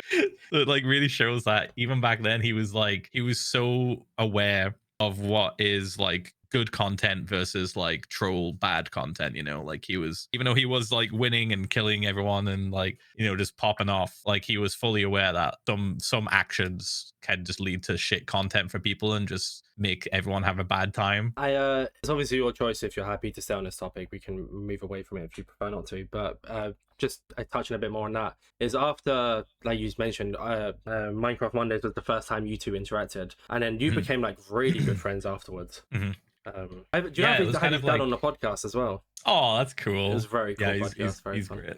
And then I think you teamed in MCC at one point, didn't you? I think we did a few times, maybe 1 time or 2 times. I forget exactly how many times, but every time we did, it was always a good laugh. Like I just loved playing any game with him. Like he was just always so funny to talk to and like banter off, you know. And he was always really, really good at the game. So like being like a support player for someone that good at PvP is just so fun because you get to just watch them just annihilate people. And you just feed them resources, just like, all right, let's go over here, and you like back them up in case they need help. Like, I don't know, it's just a good time. Really, it was great to play with. It was really fun. I love when you see like people who are really good in-game leads but have someone who's better than them on the team. So it's like okay, I'm leading this, but I'm giving everything to you. So yeah. So you're just fully aware, like, okay, you can do more with these resources. Here you go. I've mentioned MCC a few times on Win and stuff like that, but a lot of people are gonna want to hear about this topic, so I'm gonna bring it up. Let's talk about Rocket Spleef Rush. Oh yeah, Rocket Spleef Rush. Which one? Any? Yeah, just your game mode. I mean, it used to be. They kind of nerfed my ass, man. Like, but that's why they had to, though, right? Sadly. Like, nah, man, he's getting too good. We gotta introduce Elytra health. We gotta make it so that your Elytra can just stop working, dude. He's just too powerful. But yeah, no, it was a lot of fun. I love Rocket Spleef Rush. It's like a shadow of its former self now, unfortunately. But I think if they reverted it back to that old version, there would be too many people that are too good now. Like, it's been out for so long, and like it's also on MCC Island. I think a lot of players have like learned what not to do and what to do with Elytras and stuff, and like positioning. Like, most of my tricks would just not work now. Like, it would just be too broken. Everyone would be way too good. So I do understand the change they made, but yeah, when it was like in its prime, I was just having so much fun trolling people too. It was so good. I did it like twice, I think, to Fruit and Purpled, and then Purpled again before that. Like, I just did the bait and switch. Like, that's got to be like top 5. There's a lot of really like good maybe clips. top 3. Yeah, top 5, top 3 favorite moments from MCC is me like doing that bait and switch twice. Like, What season was that? Do you remember? Oh God, no, I don't know. I remember watching that live because it was just. I remember I was in a call with someone, I can't remember who, and you just like stand on the block for ages. And I'm like, what was he doing? What's going on? And then bang, and it's just mental moment. You didn't. Yeah, I'm sorry. No, go ahead. I was just gonna say, like, I was looking at the MCC wiki coming in clutch. You sadly, however, didn't place top 5 in the most recent Rocket Spleef Rush, but that's because they nerfed you. Otherwise, you would have. Yeah, no, I'm not really like. I again, everyone's getting way better, so like I think I had like a bit of an advantage when it first was like in rotation when it first came out, because I literally play Minecraft with an Elytra glued to my back. Like every chance I get, if I'm playing in my hardcore world, I'm playing with elytra. Like if I'm on a server that allows elytra, I'm wearing that elytra like constantly, and I'm always flying. So I was probably the most prepared in terms of just what is possible physically and what I can do and how I can abuse like certain things. Even just with like the way you rocket launch upwards and open the elytra, or like doing the elytra hop and stuff like that, or all that stuff basically. So like right now it's just like, obviously it's everyone's gotten so much better. I've just been left in the dust and I haven't adapted, you know, I haven't like learned any new techniques with the new nerf. So I just play it for fun every now and again on MCC Island. But yeah, loads of people are just so much better now at it. I think that kind of equates to like why I'm not placing first every time, you know, like everyone knows, everyone either knows my tricks or is just like way better than me now. So I know I know it might not be at the top of your priority list right now with everything going on, but have you ever thought about speedrunning the Noxtru Elytra map? Oh, you mean Terra Swoop Force? That's the word. Yep, Terra Swoop Force. What's funny is I've been asked like by Noxite actually. He was like, have you ever thought about speedrunning it? And I was like, no man, like I just like playing it. Like I did do like a little bit of like just a few streams back in the day of me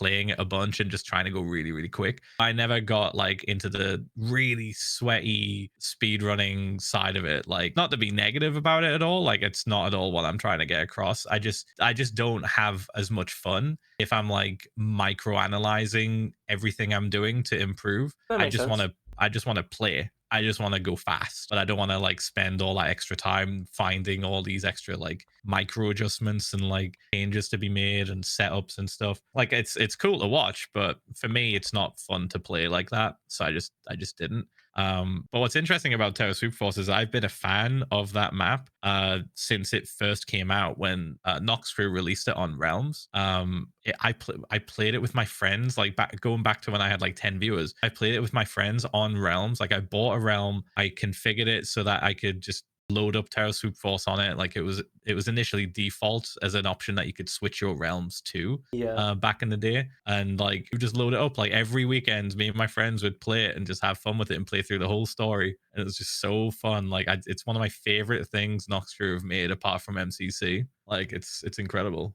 I love how they integrated it. I want a sequel, not a remake. I want a sequel, Noxcrew. I'm surprised it hasn't been one, to be fair. Oh man, maybe they're cooking. I don't know. Maybe they're working on something. They're just not telling us. But like, dude, I loved it. I loved the remake though. The remake was really cool because they added that extra tunnel at the end as well, like the little extra bit of content. But yeah, man, I need a sequel, dude. I'd love that shit so much. The scientist from it, Alan. I remember he got fired. Did he come back in Glop? I can't actually remember if it was official that he was back. I think he did.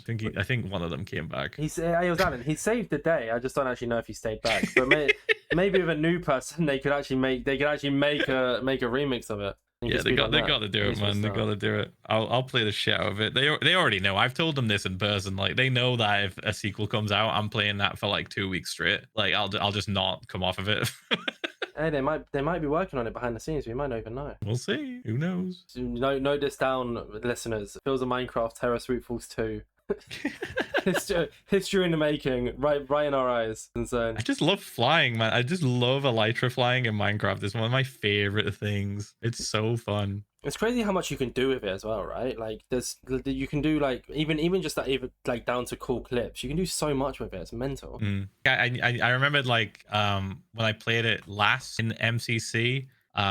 We played it like all 3 tunnels like in a row, and that's still my favorite thing that I've done in an MCC, other than just like the cool clips and stuff or playing with other people, or like just kind of like breaking the game in different ways. The 3 tunnels back to back in MCC is just so peak. Like I love it so much. And on tunnel 3, this is definitely like top 3 or top 5, like I said, favorite moments from MCC plays that I've done. But in tunnel 3, I did a route that's like kind of risky, and it paid off like so well. Like I basically like went through the skull in tunnel 3 right before you get into the nether area with all the blazes, and you have to like look down. You have to look straight down for like maybe less than a second, and then flick the mouse back up to the perfect angle to keep gliding, and it just keeps your momentum. But it's such a scary thing to do, and especially in a tournament with lag. Like Like I went for it, and I remember like thinking like before that I was like, should I go for it? Oh my god, I think I'm gonna go for it. And I did it and I pulled it off, and it's by I far bet one of your my chat went favorite things. crazy.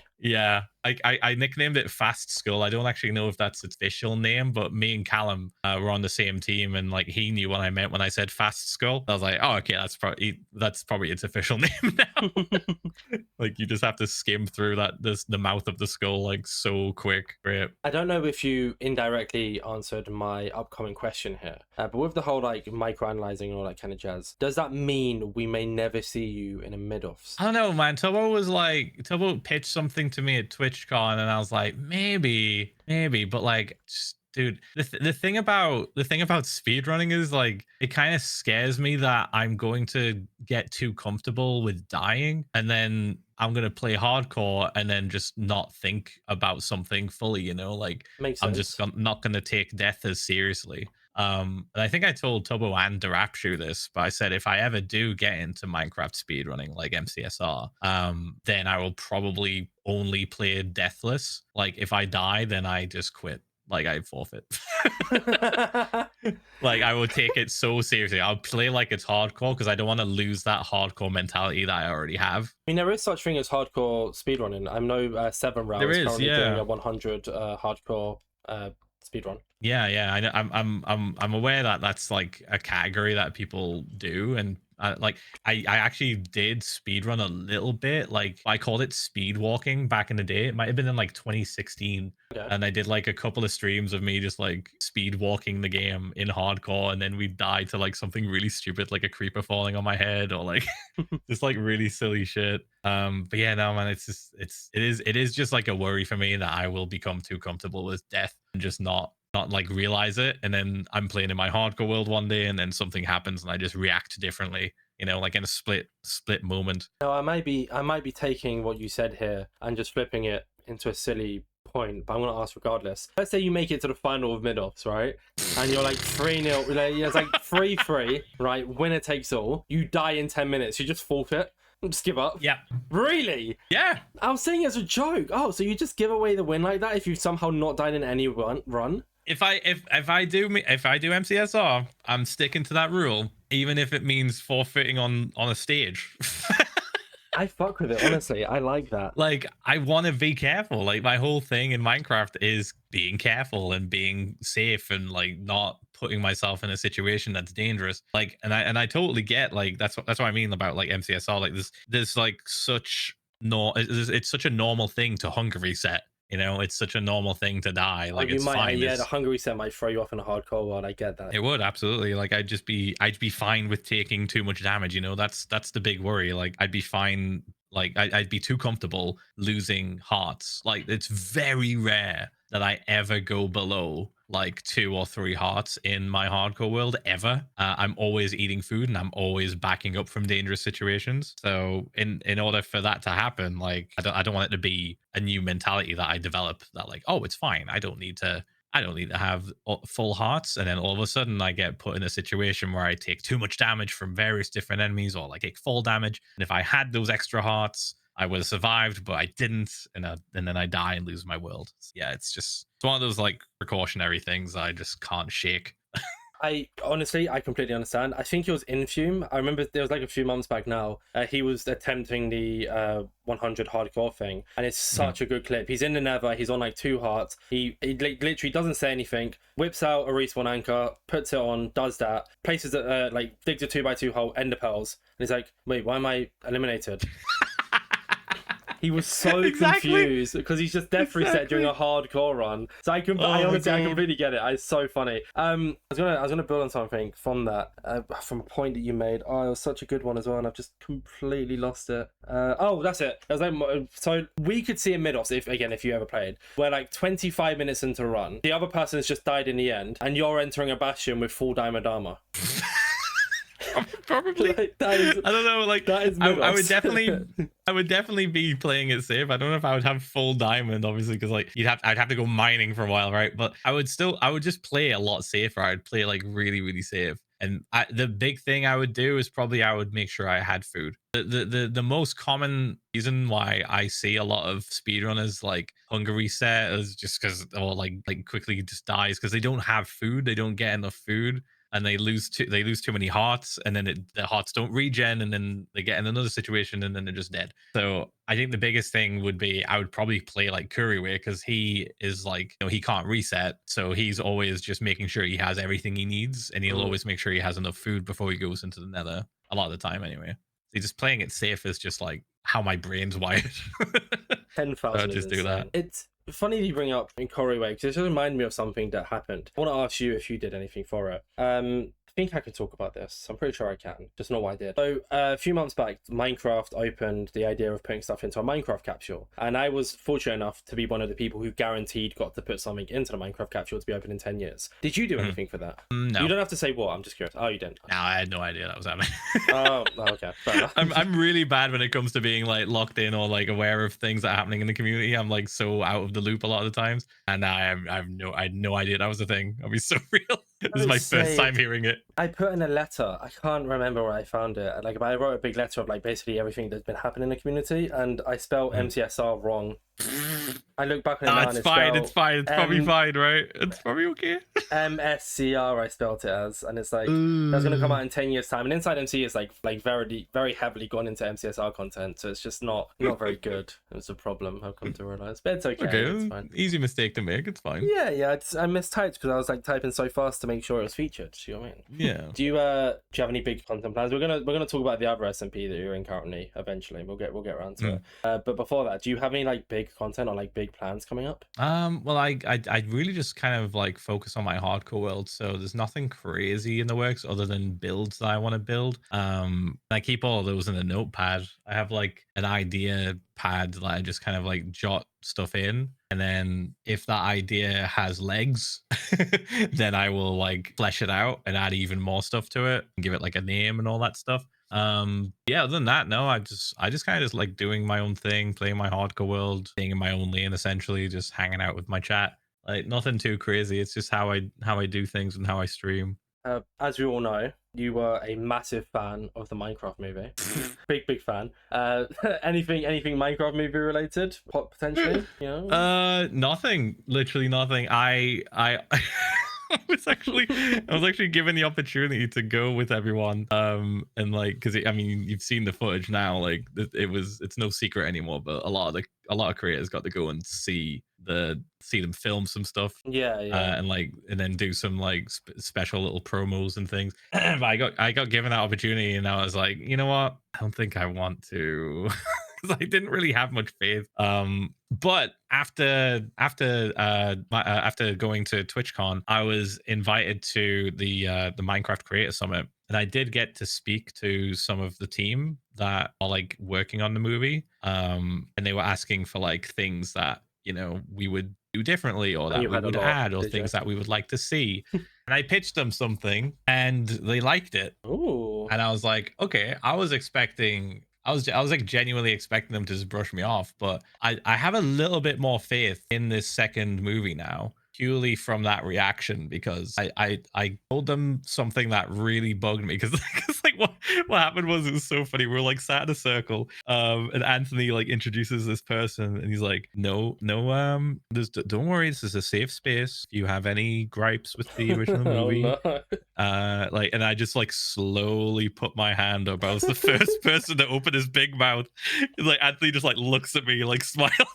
Because he knows my opinion on the first movie, and like I slowly raised my hand, and I said, I have something I would like to talk about. Obviously, I don't want to know what you pitched, but can I hear what the gripe was? I can't even say that. That's fine if you can't. I'd rather not leak stuff, but it was kind of like a continuity problem, and it really bugged me, and I told them it bugged me, and I told them a way to fix it, and they really liked it. I want to But make a I don't know prediction that you have to neither confirm or deny, and it's probably wrong because there's so many there's so many options you could have done. My one is the fact that some of the blocks weren't Minecraft. Like, No, that's a I remember that's a looking good at guess. the pink house, and it's like, I remember people, like a lot of people complaining because it was just impossible to build. Yeah, like how like certain blocks didn't line up and stuff. I get that. Yeah. But now we have wall staircase and possibly wall slabs if they ever choose to add that. But it looks like they're going down that path, so Yeah, we'll see. potentially it's possible. What was the creator summit? What you said? What, after TwitchCon this year? Yeah, so like the Creator Summit is something that Mojang does every year or so.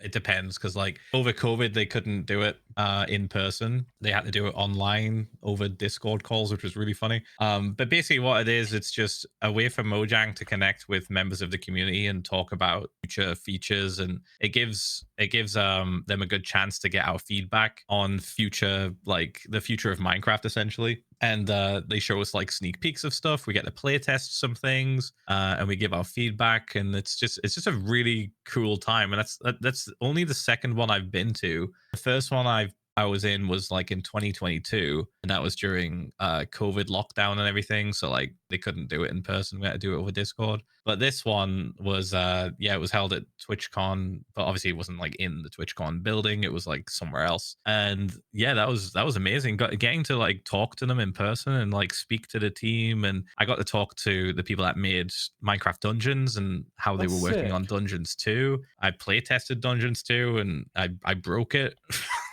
I broke the game, which was really funny, right in front of the devs. Hey, look, that's why there's testing, right? That's why there's testing. I can talk about this because the embargo's lifted, but basically what happened was it was me, SB, Clown Pierce, and Ollie, and we were playing like couch co-op, and we get to the end of this level, and we're told, okay, this is the boss. This is the big warden boss. Get prepared. So I turn to them. I go, well, I've got a TNT on my head. I'm going to throw this TNT as the opener, and then we'll just go from there. So we open the door. I throw the TNT at the feet of the warden as he's spawning in, crawling out of the ground. And then for some reason, he just blips off the screen and falls into the void and fucking dies. And then we just win. Oh, okay. It's just the game's over. It's just like, oh, you won, and like the dev behind me just goes, that's not meant to happen. That's never happened before. Hold on a second, let me fix it.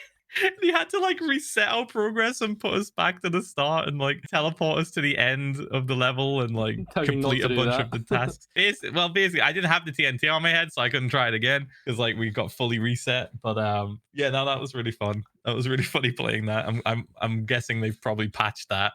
It was so weird looking. I don't know if he jumped away from the TNT or if it like squished into his hitbox and pinged him off of the map. I don't know, but it was so funny. So stupid. But yeah, it gives Mojang the opportunity to like really connect with members of the community, and like just get their feedback on stuff and show off things that they're working on. Like we saw the new forest biome and everything, and all the different like the kinds of wood and the hay bed. So this happened before TwitchCon. I thought it was after. Yeah, it was. I remember seeing it was happening before. It was literally happening. Yeah, right before TwitchCon, like a day before TwitchCon. Yeah, we kind of like knew everything that was getting released and happening and stuff. I don't think the current snapshot has the hay bed, but I'm sure it will soon. But yeah, we told them things that we wanted changed about it, because at the time of playing the test build, the hay bed didn't blow up in the nether.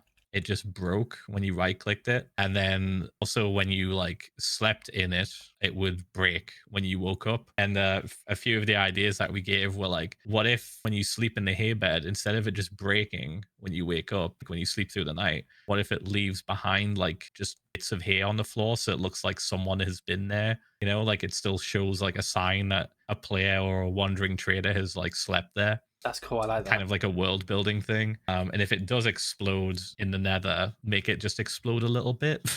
Just a tiny bit, like a little crap explosion. I don't know. But we'll see what they end up doing. They've had a little bit of time to cook it up and marinate on it.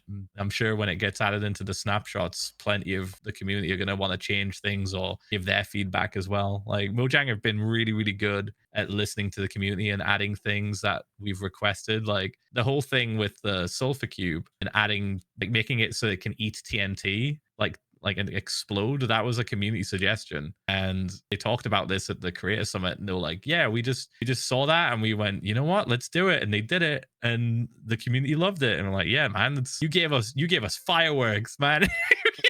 you gave us like a bomb. Like, we're gonna be excited to use that. It's what's it called, with the hay bale thing, sorry, with that, is it's so cool because I love the idea, because you can build like raided camps and stuff as well, which is really sick. That's the first thing that comes to mind. Little things like that. Have you made many sulfur bombs? No, I haven't messed with it at all yet, because I've just been enjoying the clips so much. So I have not messed with that just yet. I still haven't upgraded my world to the new version, so I can get the sulfur cubes. But I usually like to wait like a week or two, or sometimes longer, just in case there's a glaring bug that gets missed, because I have like trauma from that season 3 world that we talked about earlier, where I got pushed off into the void. So, and knowing my luck, I'll find the bug that kills you because you looked at a mob funny, you know? I mean, there'll be some weird thing that I do that nobody else does in their world, and then I'll do it and it'll just kill me, or like do something stupid. Even just building like a specific contraption or whatever, you know. Yeah, there's so many things. The game is so complex. Yeah, there's so many things. That the game is so complex, and like I've me and my community have found like a few bugs and like submitted them to the bug tracker because of just how like niche some of my builds are, or like my world is. Like, it's just super weird. Like, some of these situations shouldn't exist. Like, for example, there was a bug in the game that I think has been fixed now, that was drowned act differently underwater versus like when they're on land and stuff. Like, what was it again? Basically, I have this giant area that's flooded, right? And it's and drowned spawn in it. And we found out when I was trying to capture this drowned and put him in a box, because he looked cool, he had a trident. We found out that when it's sunny above the water, he panics and thinks he's gonna burn when he can't. He's literally underwater. So like, we found that out. We're like, wait, that's a bug, right? That's not how he's meant to act. Why is he doing that? He's dancing. Why is he dancing? That was just really silly. Like, just weird stuff that you just wouldn't normally find in casual play get found out in long-term worlds. Which makes sense. It's cool that you brought up the whole Creator Summit stuff thing as well, because I know they've always been quite for it, but it feels like, and I don't know if I should give props to him specifically, so you might know better than I do, but I'm going to give props to Anthony Minecraft. It feels like ever since he joined Mojang, it feels like there's so much more favor to the community. I mean, MCSR got mentioned, for example, like Tubbo and all that. I feel it just feels like since his introduction, like, I know they always cared about creators, but it just feels like they do way more with creators now. Yeah, I think bringing Anthony on in that respect, like in giving him essentially free reign to just like work with who he wants to and like talk with who he wants to, has really opened the door. Because like initially it was kind of like a secret door around the back of the building. Like, it was like, hey, you want to come look at this Mojang stuff? Like, you want to get invited to this Creator Summit? Check this out. You want to come around here? But like with Anthony, it's like, hey man, here's a desk. He's like he's literally got his own office, and he invites anyone in that he wants to talk to. And he's like, hey, do you have anything cool you want to do? We want to help. Like, he's the GOAT, man. He's like so cool. And I think he is like definitely like the reason, I think, why the relationship publicly, at least, between creators and Mojang has improved so much. He is the reason, pretty much. Like, of course the rest of the team are incredible, but he works so goddamn hard. And talks to so many people. We'll see in a week's time if this ends up getting cut out of the podcast, depending on if or get a response, or just depending on how I feel when doing this. But have you ever heard of the Crafted Together Awards by any chance? You probably haven't, which is valid. Together? Yeah, no, which you haven't, which is valid. I have. Okay, so last year I announced that I was doing a Minecraft award show called the Crafted Together Awards. We were originally going to call it the Crafties, but I felt that I was like, nah, feels a bit too basic, so we didn't go with it. Yeah, it's been a month taken later, now. The Crafties gets announced, which is completely fine, right? It's completely valid. But I had the opportunity to talk to both Anthony and World Builder at TwitchCon, like I mentioned, and we talked about the Crafted Together Awards and stuff like that. So I've reached out to them literally, I think, about an hour before recording this podcast about possibly doing something with it. But also, I said to them, I know it's very clear that it's a fine line because it's not an official Minecraft product, and because you have your own official Minecraft award show. But this year, I just, like, we did it last year, and there was a lot of stress. I went into it with a team, and then I ended it with a whole different team. So it was just like very stress levels. Whereas this year, we're going to it, and we have like team leaders. I'm so prepared for it, and it's going to be such a big year. Like it did well last year, and this year's just gonna do so much better. I'm really cool. like, it's literally like the Streamer Awards, but inside Minecraft. It's literally that, which is great. I'm so proud of it. So yeah, the reason I said about keeping it or trying out was because I mentioned about reaching out to them to see if anything happens from it. So we'll see. Fingers crossed for you, man. We'll see if anything can happen. Can I tell you my own little story about the Minecraft movie? Yeah, go for it. So I was very fortunate enough to go to the Minecraft premiere, which is like really cool, right? It wasn't actually on the red carpet, it was in the fan zone, but still very cool. So I buy this like recording mic, which I ended up using at TwitchCon last year. Didn't actually get a chance to do interviews this year, but I did a bunch of interviews at TwitchCon last year. So I buy this mic and I'm like, okay, because I'm InsideMC, this is great. Tried reaching out to Warner Bros, Minecraft to get an official interview spot. No luck, completely valid, don't worry. If you don't shoot your shot, you always miss, Yeah, Shy Ben's getting out. And wait, what was that? Shy Ben's getting out. That's a Geordie like saying. What does it mean? Like shy so like Ben's means like a kid or like kids, so you say shy kids get nothing, shy Ben's getting out. I like that. Well, that's really good. If you don't like shoot your shot, you're not gonna get anything. Exactly. No, I like that. It's good. So I go to this thing. I enter. I get entered. I win. My partner also wins. So we're like, okay, we have two. She was meant to be my +1 until she got her own ticket. So we brought 2 +1s along. Yeah. So, okay, we're gonna do like interviews. We're gonna be at the rails. It's not gonna be too bad, and it wasn't too bad. So we're looking at the movie. So just picture that you're looking at the movie theater, right? Mm-hmm. A little bit of, I guess, role play here, right? So we're on the left-hand side looking at so the door is the center for you. Now, if you move yourself, not physically, but mentally, it's yourself to the left, right? You're looking in from the left, and then you're looking straight, and then over to the right, so like a perfectly right angle from you, there's a bunch of people at the barriers looking away from the movie theater. So you're kind of looking at each other, but you're on separate zones, right? The middle's separating you, basically.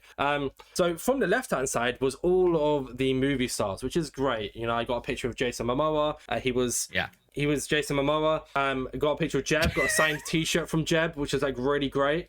Saw Jack Black. It was very, very cool. But obviously he was Jack Black. Yeah, and he was Jack Black. And as cool as this opportunity was, I didn't care. I wanted to see the creators. The creators, however, I mean, from the right-hand side. That's where all the people were looking. No, because the section I was in, no one cared about the creators. The section over there was like so empty to the point where if I got what I went there for, which was interviews, I would have got so many people, right? It would have been great because they were all stopping and were taking pictures, they were saying hello. They all come in from the right. So I'm like, okay, well, that's great. So, and then I'm surrounded by a bunch of people, obviously, which is fine. And then I'm naming the people I see just for the fun of it, just to see how many people have been on the podcast. I'm like, yeah, CBK been on the podcast, blah blah blah, been on the podcast, all that kind of jazz. And then some guy turns around and he goes, wait. I'm like, hello. And he's like, are you Insane Orbits? And I went, yes, hello. And he's like, I'm GM19, which is a creator from a community I was in about 4 years ago. Oh my god. And I'm like, what? So like we're chatting, it's really, really cool. The story gets better. So I'm naming people, and I grew up watching The Pack and stuff like that. So I saw Preston Plays, and I was like, oh my god, there's Preston Plays, and it wasn't like a fanboy way. It was just like I've never seen him in person before, so I was just like, oh, Preston Plays in person, this is cool. I'm older now, so I fanboy less. And then this mum who's standing right next to me, she turns around, she goes, wait, did you say Preston Plays? I'm like, yeah, Preston Plays is over there. He's like, what, the Preston Plays? I'm like, yeah. She's like, oh my god, my kid loves his Roblox videos. And I went, oh. I said, that's cool. And she turns around, she goes, oh my god. And he comes running over, which they're not allowed to do, by the way. He got in trouble with security. He comes running over, takes a picture of the kid. She goes, oh my god, thank you so much, my kid loves him on Roblox. I'm thinking, man, come on. Like, I was watching his Minecraft pack videos, and obviously the kid isn't old enough to relate to me, but I'm like, Roblox, come on. Like, she just starts screaming in my ear, and I'm like, I wish I never met, because she didn't even know what Preston looked like. She was just hoping the right person would come over. She just heard the name and was like, yeah, she just heard the name. She didn't actually know who she was shouting for. She was just screaming the name, and it worked. I was like, oh god. Oh my god, dude. Actual glory seeker. That's crazy. it was for her kid, to be fair, but Yeah, I mean, dude. So yeah, that was my Minecraft movie experience at the red carpet. I was screaming in your ear. No. So when I said about Jason, obviously I don't want to just in case his team sees this for whatever reason, decides to send a lawsuit my way that I really can't afford right now. he just basically he was the last person to come through when it had like quiet down a bit, and he's like, okay, I'm not taking individual pictures, you all take a group photo. And was like, all right. And it's like one kid was like you know, trying to, it was like younger, right? So like, you know, and he's trying to get like him to sign something, and his security guard, and this isn't Jason Momoa's fault, this is his security guard's fault, I don't think Jason saw it, is that Jason like kind of grabs his arm, turns him around and goes, take the picture now. And it's like, but Jason didn't see that because he was like already posed up, so I'm not blaming him for that. But I was like, what the heck? Like, I didn't care. Like, I didn't do it. But I was like, that is so like, all of you take one big photo at once, and it's like, what? Doing like so like, security can be really mean, like way too mean sometimes. He's the only one who had security though, which was fascinating. Like Jack Black, Jeb, Agnes, they all came up and they didn't have anyone around them. But he probably had like his three own security big men. detail, I guess. Yeah. So yeah, I just thought it'd be fun to mention my story with the, you know, hopefully I get to go to the red carpet again this year, but I get to be on the actual interview side, I guess. That would be pretty funny. I'd love to do that with InsideMC as my girl. There's like just multiple, like I've tried becoming a Jubilee of Minecraft, and it's kind of working at the moment, so it's been fun. I like it. Anyways, enough about me. Sorry. I was trying to think what Jubilee was. I'll be so real. Jubilee is the so I make like videos like, do all MCSR participants doing the same? Do all SMP participants doing the same? Oh right, they do like, I mean, I'm not quite like Jubilee. I'm not doing like 50 woke Minecrafters versus one unwoke, like I don't know. It's those fucking videos. Oh my god, dude. But I'm doing positive versions. All right, I promise. Like I'm doing like, you know, asking people for their advice on how to become a better content creator and all that kind of jazz, and then mixing with the podcast, which you're on today. So, you know, trust me, you didn't need to vet me. I am all right. At least as far as I'm aware. QSMP. We've been beating around the bush. I feel like a lot of people probably come here to listen to the QSMP part of things. You've participated in both now, right? Yes. There's a story about an egg. I don't know what the story is. Which one? Cheyenne or Lula? Both. There's like some story. I can't remember off the top of my head. I remember talking to now Nina about it like a little bit a while ago, and they were like very interested in the lore of Ph1LzA's egg on the QSMP. So could you tell us some stories about your time? I'll be honest, QSMP seems really cool. I'm not gonna lie, I don't like to lie on the podcast. I haven't really invested too much time into it. So this is more you than anything. Like this happened in the first one, and like initially what it was just kind of like a sort of like an experiment or like a test, you know, like in school where they give you an egg and you have to take care of it. And, like if you crack it, then like you get an F. It was just like that, but with like a real person controlling the egg. And like they were just constantly either trying to do something dangerous or requiring you to perform certain like tasks. So like you have to read them a bedtime story, you have to like tell them, like teach them a new PvP like thing they don't know, or take them on an adventure. And what was meant to last like I think about 2 weeks ended up just lasting months. And and like dude, a lot of us still probably have trauma from it because we really gave a shit. Like we really fucking cared about these eggs and like the people playing them, you know. Yeah. And it just got like so intense, man. It was like crazy. Like at one point they got kidnapped and like we had to try and find them, and oh god. And then like there was this thing that was trying to kill them called the Code Monster, and it was just like, oh, for fuck's sake, let me just live, let me just build a house and make a farm with my kids, you know. I hate to say it, but this is sadly a good representation of what life can be. So you know. So like it was a lot, and there's like so many clips and so many videos online of just all of our different interactions and stuff, and like it was really cool, but like, man, was it something else. It felt like it was an experiment, you know. It felt like we were being like tested constantly. It was pretty wild.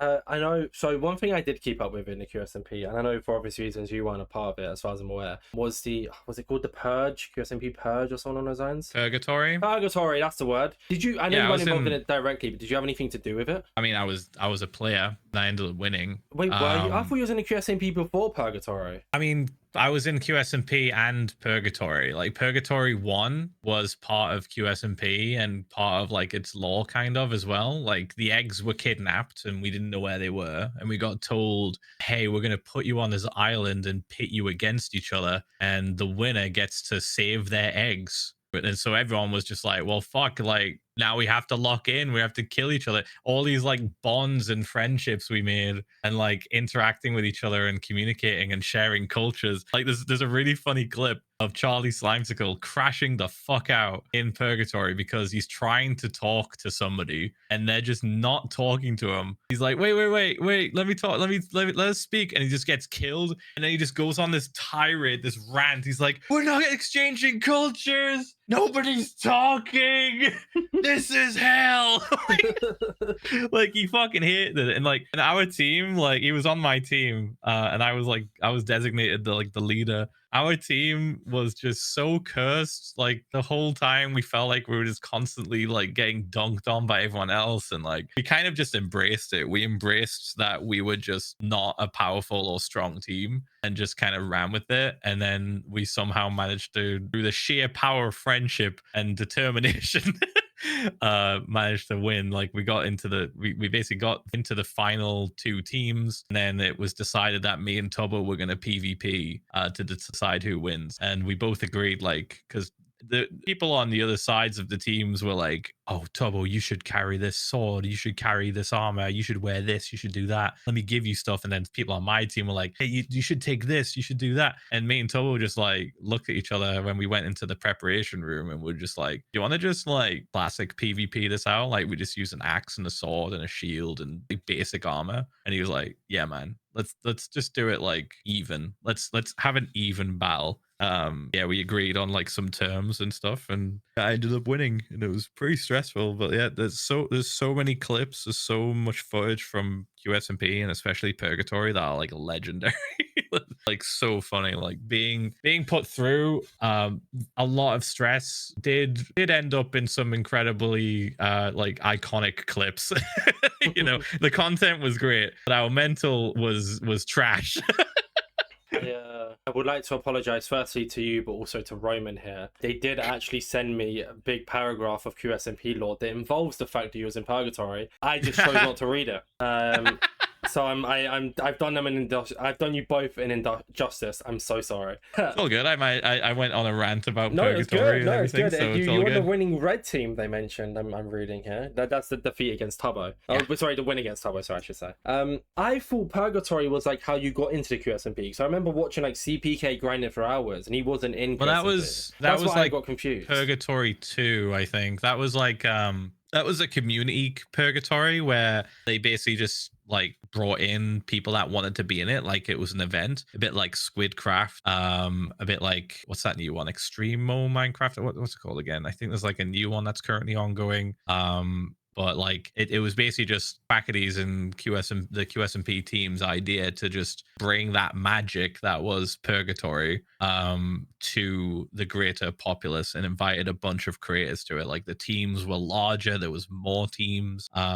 Yeah, that's the one that I didn't partake in. Like I had the option to. They gave us like all of the original members were given the opportunity to take part in it. But I was just at that point I was tapped out on Purgatory, man. Like the first Purgatory was so stressful. And for what I've heard, the second one with all those other creators was really good. Like they brought in Tubbo to be like an entity, essentially, like a boss that you had to try and kill. And Bakira and Selbit also, other people I just love to bits. They also got invited to be like people that would just randomly show up and start killing you, like little mini bosses with like chainsaws and stuff. So like it did look like a fun time, but at that point I was just tapped out. Like I just couldn't. I was just like so drained from the first one. It was like every day I was streaming for 2 weeks. It was just constant. It was so much stress. I like how much you play into the lore of things as well. Like even just like you're from your hardcore world to stuff that you play in other servers, like you really play into it. And I shown by Purgatory 1 with doing all of that just to save a Minecraft egg. Like I put it so bluntly. I'm so sorry if I've offended you by that, but like you get what I mean. And it didn't even matter. Like at the end we were like, oh, there's all the eggs, and then there was this big bad guy with an eye, and he was just like, no, you're not getting him. We're like, what the fuck? And then the island blew up, and then we had to fly. Like, dude, it was just such chaos. Like eventually the eggs came back like later on, but like for a good while we were like, what the fuck was any of that for, man? We just like beat each other up for 2 fucking weeks. I think they probably realized that like the winners who kept their eggs would have just had like a target on them for the entirety of the rest of the SMP. I think so, yeah. I think a lot of the first QSMP was kind of like figuring stuff out, and it was definitely messy. But for the most part, it was definitely a little bit messy. But the experiences and the people and the friends that I made through it, I would just never change. Like, oh my god, the people I met through QSMP have been so cool. And then you've played a fair bit of QSMP 2 now, but I feel like I mean I obviously I follow you on Twitch, and I lurk a lot of the time when I'm recording podcasts and stuff, or even editing. I don't know if you'll be streaming tonight, but not tonight. No, it's too late. Yeah, Usually stream Monday, Wednesday, Friday. Yes, I keep forgetting. See, my days, I work weekends, and they just all blend in with each other. So today I thought it was a Wednesday. But yeah, like so with the QSMP2 thing, it feels like you haven't been as active on it, but you can correct me if I'm wrong now. No, you're right. It's mainly my own personal choice, because the first QSMP that I played a lot of it, and how I would structure my stream was I would start playing hardcore for like 3 hours, and then I would switch to QSMP for like 4 or 5 hours. So the streams were really, really, really long. For me anyway. Like I usually try to keep to 4 hours and like 30 minutes or 20 minutes. But because I was playing hardcore and then QSMP afterwards, like it was fine because I got to play on QSMP more, but it resulted in my chat kind of getting bombarded with people asking if when was QSMP, when am I playing QSMP, when are you joining QSMP, like halfway through my hardcore streams, and I hated that. I thought that was like I realized that this time round, if I'm gonna be playing on a server like that, I need to keep the stream days separate. I need to have like just hardcore stream days and then just QSMP stream days. So I limited it to 1 QSMP stream a week, and then I would log on my off days to hang out with people sometimes on the server. I wouldn't stream it because I just didn't want to get burned out. But recently, in the past couple of weeks or so, the past month, I've just been so locked in on hardcore that I just can't see anything else. Like I've been working so hard on this latest project, flooding an entire area to create essentially a replica or like my version of Rapture from the game BioShock. Like it's basically an underwater city. Like I've just been so concentrated on that and so kind of like focused on it that I've not really had the time to log on. So I've kind of been like slowly not playing as much, purely just because I want to get this current project either done or just like a lot of it done. You know, I don't want to get kind of like set back too much, because otherwise I'll be making this project for another 2 years if I don't lock in. You know, it's massive. I love when someone like yourself is so passionate about something that like becomes their thing. The reason I love it is so I can like relate to the podcast. Like, so I started off with command block tutorials. That's how the Insane Orbit's name became big, and I moved into like Hive Bedrock Edition gameplay, and that was fairly decent as well before moving to the Java Edition. And for so long, I was known as either the command block guy or the Bedrock guy. But now, like as mentioned on the previous podcast, I was walking around TwitchCon. And it was so nice because like in 2025, I'd have to go up to people and be like, "Hi, I'm Orbits," and I'd be like, "Oh, hi." And like I own Minecraft podcast InsideMC, and I was like, "Oh yeah, I heard of it." Because I went up to people this year and I went, "Hi, I'm Orbits," and they're like, "Oh yeah, I know you." And it was like it's not like in a fanboy way, but it was so voice just dying. It was so reaffirming, like that. Oh, I'm actually doing, like, even if InsideMC isn't popular, because it's still cool to even just like this as well, right? We can just have like this normal conversation. Yeah, you're like, it's because you're like connecting the dots of different communities, basically. Like your reach is a little bit more. It's way more. More It's people. way more now. Yeah, your reach is like a lot more because you're reaching other people's communities, and like they're joining and like discovering you through like different creators, like, you know, like myself and whoever, like all of your other guests. So that makes total sense. You'll become like a household name at some point. Hopefully, it's nice. I mean, within like, the MC community, it's the goal. I mean, I've talked about it before, and like even with the Cross It Together awards, it's just my main goal to connect to every community, and I feel like I've done that. Like I have a fair mix of SMPs, MCSR.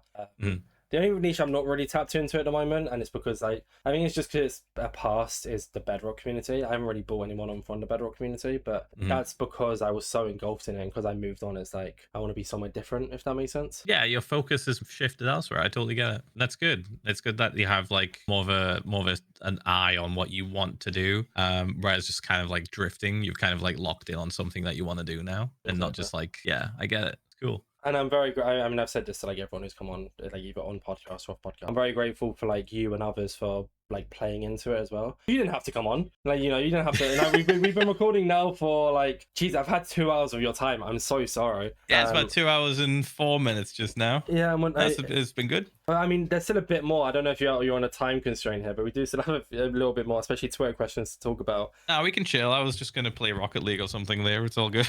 Yeah, there you go. See, I mean, I had a meeting 15 minutes ago, but I pushed it back. Oops. No, it's fine. They know about the landlord story as well, so it's okay. Oh, okay. They know it's valid. They know the law. Exactly. Yeah, they know it's valid. It's just InsideMC related anyway, so it's not that big of a deal. Okay. But yeah, no, that's like my goal. I mean, I have another idea for a TwitchCon panel next year that I'm like really passionate about, but I can't talk about it. I don't know. I feel like you'd be a pretty fun guest. I mean, I can talk about it with you. I just don't want to leak it because in case someone's fit. I feel like you'd be a pretty cool guest on it. Not to put you on the spot here. You don't have to. Don't worry. Okay. Well, I'll give you the title. I'll give you the title and see your reaction here. Yeah, go on then. Is something along the lines of. So that's basically what we were just talking about. exactly. The context of it is like, and I can keep the context in. It's just the title I don't want to get stolen because it's just so great, right? It's so original. Yeah, it's a good title. It's like InsideMC digs into so many different areas of the Minecraft community, and it feels like over not taking credit for this. I'm just saying it coincides. It's like over the last like year or so, it feels like so many people are connecting through multiple different things. You see MCSR people, like MCSR creators on Lifesteal. You see SMP players playing MCSR. You see people building, all that kind of jazz. And I feel like it'd just be such a cool podcast to talk about a panel to talk about how in the last like 2 years it feels like, I mean, again, it's probably biased because I work on InsideMC, so I remember I was talking to someone the other day and I was like, oh yeah, I've got this person on the podcast, and I'm like, who is that? I'm like, they have 2 million subscribers, like, and you've never heard of them? I've never seen anything to do with them. And they're like, no, I don't watch SMP content. It wasn't about you. It's funny how that works, right? Like, Minecraft's so complex. Like, there's so many different like categories of just Minecraft that like you can just not know somebody that has 2 million subscribers. Like, it's so normal to just not know everybody. Whereas so I feel like pieces. I do, which is weird. So it's so hard to form conversations with people sometimes because I'll refer to like it's so bad, I know, but I'll refer to a podcast every single conversation. I'll be like, oh yeah, I talked about this with like Philza, and they'll be like, who's Philza? I'm like, okay, here's a link, I'll send you the link. Like, it's just one of those, like, you have like little bookmarks that you can give people now. Here's the timestamp. Yeah, like here's a person that you might like, and here's a timestamp of when you can talk, like when we talk about something that you might like. It's cool though, because I've learned so much, like even just like content advice, like indirectly. I feel like you've given a lot to this podcast, and it's so nice because it helps. Not even just me, but like people listening. There's a lot of like I have a lot of good friends who are working on cool things at the moment, and like I don't want to bring him up because I bring him up every podcast.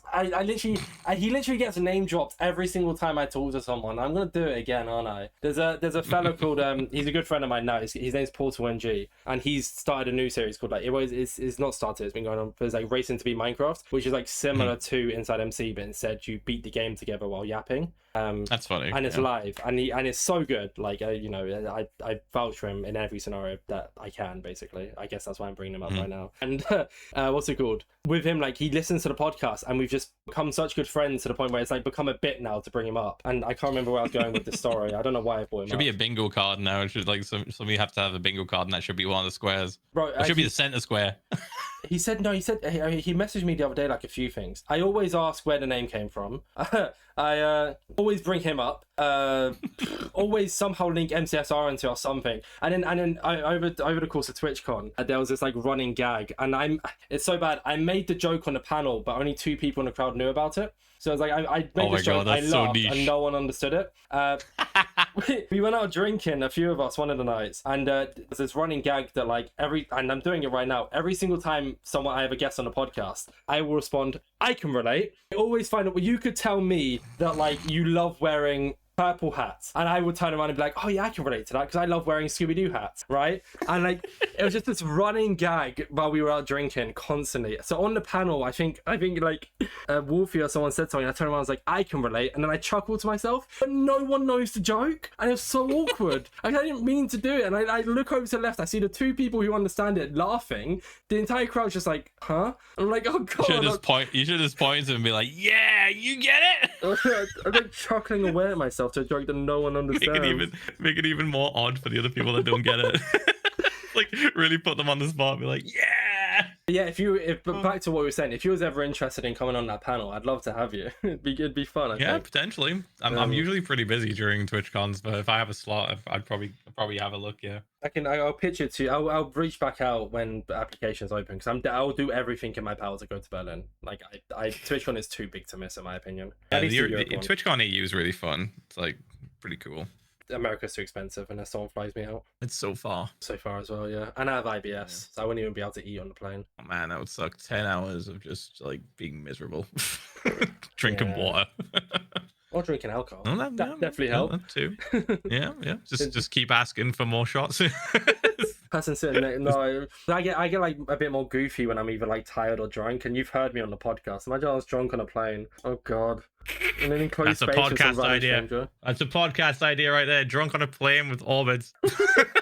You should start one. You should start. That can be your only episode. That'd be great. Oh my god, it's such an expensive, such an expensive idea. Holy shit. Sorry, I won't keep talking about myself. I promise. I'm doing the whole I can relate bit for the fans here. Oh, you're good. When I went to Paris that year. On the Eurostar, we were there like 5 a.m. and there was this like Australian lady in the line, and I said something and she replied to it. We just stood there having a conversation for like 30-40 minutes while we was in the queue. And after we left, Chloe was like, "You just bothered that poor lady at like 4:30 a.m." And well, she was just as chatty as I was. Do you know what I mean? Like it wasn't just me. And she's like, "Yeah, but she was probably just having a lovely chat." I mean, I've become a lot more confident since the podcast. I can talk to anyone, and that's why I feel like now I can't speak on your behalf, but I feel like if I brought you on the podcast 2.5 years ago, this would not be the same. This wouldn't be. Oh, you think you'd just be an entirely different person? Well, like, just not as chatty. Well, no, not even just as chatty, but I had Ant Venom on very early days, very early days. He was like my 7th guest. I reached out through email and it hit and it was great. And it was a 2-hour-long podcast or something like that. And I watched back on it and I'm like, I did an alright job, but God, I was so fanboy-y. Oh my God. Like I kept the professionalism, but like younger me, because this was like when I was like 18 or 19, which isn't crazy young, but regardless, I'm like sitting there like overthinking everything I'm saying. I'm like rambling, I'm like getting excited. And then I remember there was this like Bedrock Discord creator server I was in at the time, and I pitched the idea of him joining and he said yes. And I remember DMing people when he joined. I was like, yeah, that's because of me. Blah, blah, blah, blah. I'm just like, oh man, I can't watch that podcast back, but it's still public. I mean, that's fine. It's okay. Everyone's got old content that they're just like, they cringe a little bit when they watch it. That's totally normal. It's like just shows that you've grown a bit. You know, you've like grown in content and also in confidence. Well, it's like linking back to what you said at the very start with the whole like the right time for stuff. That includes with meeting people. Like if you, like I said, if you had somehow accepted my friend request 2 years ago and you came on the podcast, I'm glad you've come on now. Like I'm very glad you've come on now. About. Well, yeah, more to talk about, you know, like, and I'm just better at talking as well. I mean, these last like 5 since because I took a little bit of a break at the start of this year. I was like still uploading, but very rarely. I was mainly focusing on the videos. But since TwitchCon, it's like motivated me to bring the podcast back, and it's very much turned into more of just we're having a yap session as opposed to interviewing. There's still an interview, of course, because that's why you're here. But I feel like this has been way more conversation than like just questions. Yeah, I feel like good podcasts usually are just like kind of constructed in a way that sounds like just people yapping like that. I feel like that's what a podcast should be, in my opinion. Like when it gets too interviewy, it just becomes an interview. A podcast should just be like yapping with questions intertwined. I totally get it. With that then, however, I've sadly run out of topics. Do you have anything you wanted to talk about, or have I done a great job of covering your entire life? Entire life. We've hit the mark on a lot of things. That's fine. Like I'm good with that. If you're good with that, it's not over just yet though. Sorry, I've like misled you here. There are Twitter questions. All right, here we go. Your announcement did really well, by the way. People like you. Really? I don't look at Twitter that much. 776 likes. Oh, sick. Yeah, like you're pretty popular. It must be that one clip from your hardcore world 5 years ago or 7 years ago. Yeah, it must be that. It must be the baby zombie guy. There are a lot of questions. I'm gonna dedicate a section here to the shiny dude, who is a friend of mine and very clearly which I didn't realize, a massive fan of yours. He has a lot of questions about you. Or for you, sorry. Fuck. All right, here we go. Yep. Here we go. So I don't read these beforehand, so we might have already answered them. And if we have, I'll cut out and move on to the next one. All right. Okay. What would you say is the first step in cultivating a healthy community, especially one as relatively large as yours? Boundaries. Pretty much just boundaries and like letting people know what's okay to talk about and like chat about and what's not okay, and like banning the weirdos. Like if you let people into your community who are like either bigoted or like racist or misogynistic or homophobic, like you just don't want those type of people in there. You don't want toxic people in your community, even if it's a viewer. Even if you're like, oh man, they're providing me with a viewer, you know, they're watching me. Like, nah, man, get that shit out of there. Like, don't even entertain it. Get them the fuck out. And like protect your community as much as you can, basically. The thing is, I think I don't normally build on Twitter questions, but there's some I do want to build on, which is this one here. I think a lot of time people don't realize that like by you responding to them and in your eyes, which is completely valid, I'm not judging them, educating this person, you're not educating them because they're going to go to the next chat and do the exact same thing. So you might as well just ignore them. They can let someone else, sadly, let someone else deal with that. Yeah, I mean, trolls are going to troll. Like, that's just how the internet is and how it's been for a very long time. Like, people are going to make accounts and they're going to say some bullshit and get banned and then move on to somewhere else. Like, it's how some people get their kicks, you know? It's how some people have fun by being just a piece of shit online, or trying to get a rise out of people. But as long as that's just like, as long as you just take care of that, like nip it in the bud, like immediately, and just either show no reaction or just like move on. Like you're just better off like protecting the members of your community that are like, you know, wholesome, or the people that you want to watch you, you know, like the people that you don't want to watch you, you want to keep them well the fuck away. You want to make it very clear that you don't support, you know, like terrible actions or terrible people or terrible mindsets. You just want to like promote the good people in your community and like keep them safe from bricks online. The next one from there's that same person here is, what would you say is your favorite Minecraft update / addition from the last 4 years? Anything past Caves and Cliffs Part 2. I'm also going to allow you, if it's for whatever reason, to say something that's about to be released but hasn't. Oh, I can't say that shit. Sorry. So something that's public, like for whatever reason, the hay bale beds. That can be your answer, is what I'm saying here. Okay. Tough one, you know. I'm not sure. After Caves and Cliffs, dude, Caves and Cliffs was so fucking good. I really like Caves and Cliffs. So it has to be after Caves and Cliffs, right? I will make this a two-parter. For his question, anything past Caves and Cliffs. For my question, anything. So for yours, I think for your question, it has to be the aquatic update, because the aquatic update, like, holy fucking shit, man. The oceans were just nothing for so long. Like, they were just bare, empty gravel, like vasts of water that had nothing in them. Boring as fuck. No fish. Like, bullshit. And we didn't realize how bad we had it until the aquatic update. And it was like, holy shit, look at what we can have. Look at all the coral, look at the fishies, look at the seagrass, like the kelp. Like, it just made everything so much better in the oceans. Like, it actually brought to life an area of the game that had been neglected for so long. So that's like one of my favorite updates ever. Like, I could say the Elytra end update and all that stuff. I could say that. But like, nah, man, the aquatic update it's the GOAT. But after the Caves and Cliffs, I think Tricky Trials is probably one of my favorites after Caves and Cliffs, because like Tricky Trials really just added like such a cool idea to like explore a dungeon. Like they basically just added dungeon crawling into the game. And like, I don't think it gets as much love as it should do. It's so fun to like find the trial chamber and go through it and kill a bunch of mobs and get rewards and like use the keys on the vaults. Like, that's such a cool like experience to have, and especially with other people too. Like, it's super fun. I'm such a fraud. I've never been to a trial chamber. Oh, you gotta do it, man. It's so fun. I might. And you get so much copper as well. Like, you if you need like I like raided 4 trial chambers to get the copper needed that I wanted for a build. And like, dude, it was so fucking funny, just like finding every section of a trial chamber and just like deleting it with my pickaxe, like collecting it all. Like, it was great. Yeah, they're really fun. They're pretty cool. I kind of wish I had the same passion when I was like younger, because I remember like finding a stronghold when I was like very young. Oh man, this is gonna be so sick for a base, and I built like a really cool underground base in a stronghold. But yeah, no, alas, I don't really explore Minecraft survival. But I can. I might go back to it at one point. I just need to be in the right mind. Maybe this podcast inspires me. You could just like load up a creative world, like with commands, find a trial chamber, like load yourself in with diamond armor, diamond sword, and just like run it. You know, just do a like cold run of a trial chamber. and have fun with it. I might. It's like so goofy. Like it's such a fun little addition. The next question then is, and you don't have to say Inside MC, so don't worry, I already know the answer.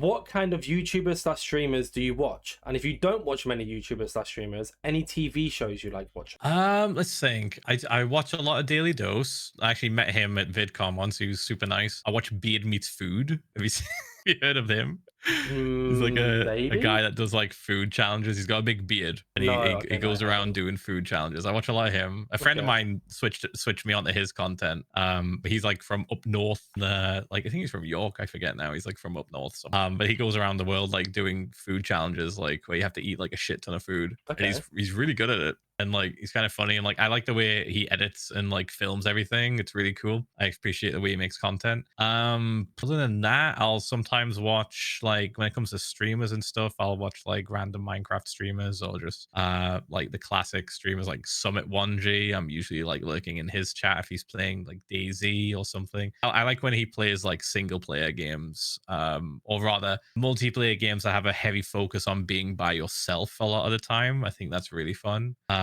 Or like GTA roleplay videos and stuff. I'll sometimes get into those. I've not watched a GTA roleplay video in a while, but those are really funny. I love the Zerka streams when he played NoPixel. Oh, so engaging. Oh yeah, NoPixel and Prodigy, I think, are the two big ones at the minute. There's other servers as well, but those are the two ones that I'm like more aware of. But those are great. Just seeing what people are doing with their storylines and stuff, and like all the drama that comes with it as well, because it's roleplay, right? And like some people get a bit too OOC, they get a bit too out of character and break a rule, and you're like, oh man, what's gonna happen?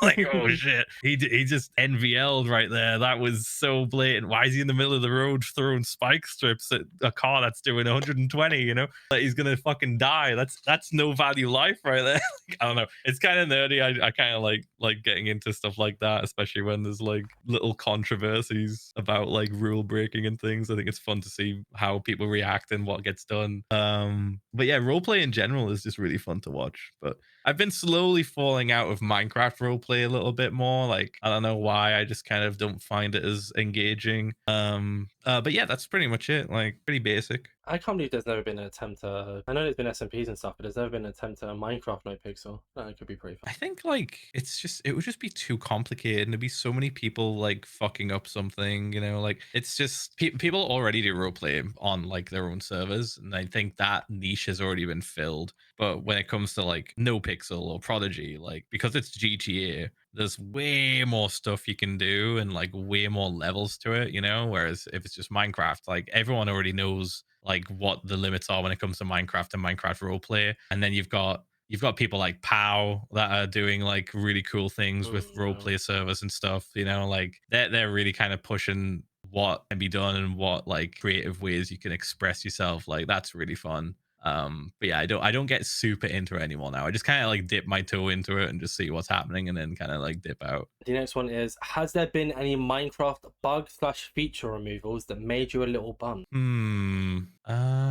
You know, I can't think of it, but there was one recently, and I'm probably gonna get like slammed for it by my community, because there was one that bugged us as a whole. It might have been the mangrove. It might have been, well, actually no, that didn't count as a bug. Correct. I'm correcting myself now. There was this weird thing to do with mangrove roots, and I used them in a build, and they look transparent, and you would think they're transparent, but they're technically not. And we didn't like that. We were like, that's dumb. Let us make them transparent. Otherwise, I'm going to have to put candles all over my build to make sure nothing spawns on them. And yeah, it turns out, nope, that was a feature. Oh. Has to be, they have to be full blocks. It's something to do with how spawns work or whatever. But yeah, no, nothing springs to mind. If I'd been asked this like a week ago, I probably would have told you immediately. Something on my mind, but yeah, I can't think of one right now. And then the last question, have you ever skateboarded IRL before? I have. I actually skateboarded for a little bit when I was a kid, but I never got super into it because I was more like, I gravitated towards aggressive inline skating, which is like, the best way to describe it is like rollerblades with like grind pieces on it where you can like do tricks and shit. Like there's an extra piece on the side of the foot that you can use to kind of like balance on a rail. and then there's a bit in between the like two wheels in the middle of the skates that you can grind on bars and stuff. And I used to go to like skate parks and stuff a lot as a kid. Like my uncle would take me and my cousin all the way out to these different skate parks across the Northeast. Shout out Whitley Bay Skate Park, rest in peace. I think that shit's been fucking demolished for years now. But but that was like really small but really cool because they had some fucking kick-ass half pipe like ramps and shit, and it was all like wood and properly made. It wasn't just rock or stone like fucking South Shield Skate Park. That shit's a death trap, although it's a lot better now. It's not as bad as it was. Yeah, I don't know. I didn't. Yeah, like I said, I didn't skateboard a ton, but I went to a lot of skate parks with aggressive inline. And I got pretty decent at it. I got pretty good, but definitely not like gamer pro level. You know, like just kind of casual fun, doing some tricks, doing like jumping in a half pipe. He also wanted to share a fun fact with you. Yeah. His hat as red and white for years made me realize I was red-green colorblind. Ah. So you've helped diagnose someone. Well done, Phil. Oh my god, dude, that's so funny. What a way to find out you're colorblind. A fucking hat on the profile picture, dude. This one's from Weavana.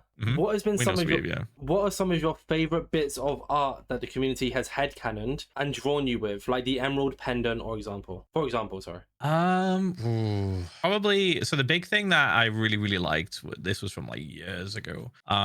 Initially my Minecraft skin used to have like a window into my chest, right? If that makes sense. Like the kimono. The kimono that I wear, like my character wears, like Urahara Kisuke from Bleach. Okay. He just has his like bare chest underneath that kimono, and for the longest time, there was just a window to my bare chest, on my Minecraft skin. And then eventually, like throughout playing on servers and stuff, and like becoming more popular, people started to draw fan art of me wearing an undershirt, like a black undershirt that had like a little hardcore heart on it. And I thought that was so cool and such an improvement to my character like design. It's basically just Urahara Kisuke if he wasn't a bum. That I implemented it. Like when I talked about the skin earlier and how I like got a skin artist to like add some adjustments. Yeah, that was one of the adjustments that they added. They added an undershirt and a little hardcore heart on my chest. That's insane. Wow. That's probably the coolest thing. There's probably loads more I'm forgetting, but that's like the biggest, most influential one that I was like, oh fuck yeah, that's sick. Let's add that to the main character like design. That's awesome. Your hikey kind of dripped out. God. Can I hear that from you as well? Okay, can you repeat what I just said there? I am not repeating that. Oh, come on. Nah. I tried. It's not even in my vocabulary. I tried. You gotta respect it. The next one is from Yumi. My Lil Oink Oink. Nice name. They actually have like a drawing of you in their banner. This is really cool. Is that Dara? I don't know if that's Dara or someone else. Maybe someone else's. Oh no, it's someone else's. Dark Dolly Yumi. Anyways, so their question is, what's the coolest thing to Philza Minecraft that Philza Minecraft has done so far? In the game or in life? Jesus Christ. You can have both if you want. I'll do it in the game. I mean, having my 7-year world, like surpassing my old record of 5 years and like getting up to 7 years has like been like a dream. Like it's incredible. If I was to reach 10 years, I don't know what the fuck I would do, man. I would be beside myself. A whole decade of in one world is crazy to think about. But yeah, surpassing my old record of 5 years and getting up to where I am now with the 7-year world is something I'm really proud of. Perfect that you say that, because the next question is from Lex. Do you think your Hardcore World Series will ever end, like by either dying, corruption, or boredom? I also want to follow that up with, and if it does end, do you think you'll ever start a new one? Right, let me think. So if I died, I would probably start a new one, yes. What was the other thing? It was if I got bored or something, or like corruption or boredom. Oh, corruption would be so sad. Actually, that would be miserable. I don't know. I mean, I have backups. I have like, I keep, because I'm so aware now of like worlds corrupting and stuff and things breaking, that I keep like multiple backups of the world, either on my PC or offline on a thumb drive or like in cloud storage. So I'm kind of backed up in that sense that if any corruption does happen, I could probably fix it. But in terms of getting bored, I don't know if I will get bored. It's kind of like I'm like so I've been playing Minecraft hardcore for so long now, and I haven't got on board yet. So I think the thing that would stop me playing would either be I just wanted to retire because I want to spend more time with my wife and stuff, or I wanted to just like start playing a completely different game that was better than what I'm playing right now. And I don't know. I don't know. It's really just one of those questions where like it could have multiple answers. Who knows? Who knows what the future holds? You know, what if I hit 10 years and I'm just like, all right, guys, I'm retiring, and I just dip, you know? But like, yeah, I don't know. Just depends. Oh, there's so many. Okay, we're gonna. Sorry, what was that? I just said who knows. Oh, okay. Right. We'll start skipping over some of these. Sorry, not everyone's ones are gonna get answered. I'm so sorry. My fan's been off for 2 hours 30 minutes, and I'm starting to overheat myself. So, it's still so hot here. Oh my god, it's insane. Wait, actually, I don't know if this is public. What part of England are you from? I live in the northeast. So I live like near Newcastle. Ah, fair. And it's just as bad up there then. It's pretty warm, but like the problem is just the buildings we have just like retain the heat so much. So it's like once you get hot, it's hard to cool down in the UK. I'll ask this one only because we haven't brought it up at all this podcast. It's from Aurora McLean. Is there any unanswered DSMP law questions that weren't talked over on panels? No, I don't think so. I mean, panels specifically, there's probably a bunch, but in general, I'm sure there's plenty of questions that have been answered like across my streams or other people's streams. Yeah, I think it's all out there pretty much. This one then is from Jackson Bell. This is a very niche one, so I think you might like this. Would love to know if Phil still keeps. Would love to know if Phil still keeps. Oh no, okay, no, I realize why I can't read this one because it's better misread. Would love to know. Third time's a charm. No, it's because they say keeps has, so it threw me off. There's not meant to be a keeps there. I think they typed down and I forgot to delete it. I did that a few times myself. Would love to know if Phil still has his telescope and still keeps up with space news. There you go. It was amazing to watch and learn. Also, have you seen Project Hail Mary? So it's a double parter. Yep. I still have my telescope, and I haven't used it recently because the conditions have not been great. The conditions have to be like, there's this app that you can download that tells you what the conditions are like for astro seeing, and like when it comes to interference with the with like radiation from the sun, or just kind of like pollution or clouds. So I haven't used it recently because I just haven't had a good night to use it. Funny enough, I actually convinced one of my friends when we were in Greece to get a telescope because he was thinking about it for a while, and I was like, dude, is it this one that you were looking at? And he's like, yeah. And I was like, here's a bunch of photos I've took with that telescope. It's really cool. Like, I have a whole folder on my phone just for all of the different like pictures I've taken with my telescope of like galaxies and nebula and like planets and stars. Like, it's really, really cool. I still enjoy it. And Project Hail Mary, yes, I have seen it. I've talked about it multiple times on stream. It's a brilliant movie. I love it so much, and I'm excited to watch it again. It comes out on streaming services soon, I think. I think it's soon. It might already be out, but yeah, I really enjoyed it. It's up there as one of my favorite space movies. It's pretty special. Then the last one here comes from Honk Shu in Mimir. How did you come up with so many build ideas for your hardcore world? Oh no, it just pops into my head. I think I get asked that a lot, and I don't really have like a good answer for it. Like I just have an idea and then I flesh it out. Like I talked about earlier in the podcast. I'll have like a rough idea and I'll write it down, and then I'll give it like a day, and I'll look back at it, and then I'll flesh it out, and then I'll add more stuff, and I'll give it a name. But sometimes they can just be as simple as directly inspired from something I really like. Like for example, the latest project I'm working on is directly inspired from the game BioShock, which I did play on stream not too long ago to show my chat, to show my community how cool that game is visually, and like the storyline and like everything about it is just it's so fucking cool. And like I tried to like explain, like, you know, just through playing the game, why I'm doing a project based off of it. It was initially a project idea that I had all the way back in season 1, but the scope has gotten so much bigger since then. Like the original idea, or the size and scale of the idea back in season 1 was tiny compared to what it is now. So sometimes you can just base projects off of things that you really love, and you just want to like bring to life from other things that you love, other hobbies or other kind of like media that you enjoy. Well, Ph1LzA, that sadly brings the end of this week's InsideMC. Oh no. It's been so good. I've enjoyed it so much. Wow. That was a good one. Before I do the outro, however, I always like to give the option for you to promote yourself. So for anyone who, like we touched on earlier, is listening to this and doesn't know who you are, where can people find you?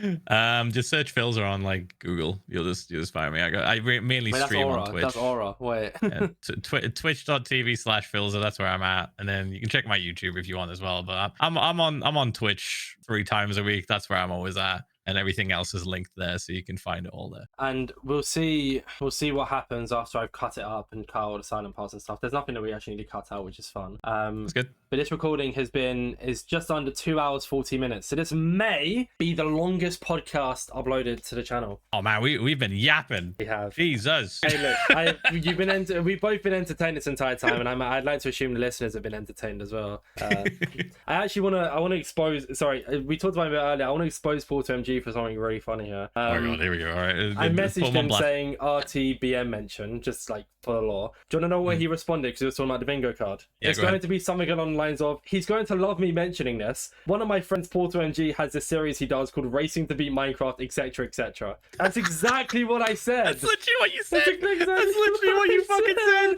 Nah, there's no way you got soul readed that hard. That's fucking crazy. That's crazy, dude. Right, I told you. See, he's a listener and he's gonna love it. Oh my so god, funny. man.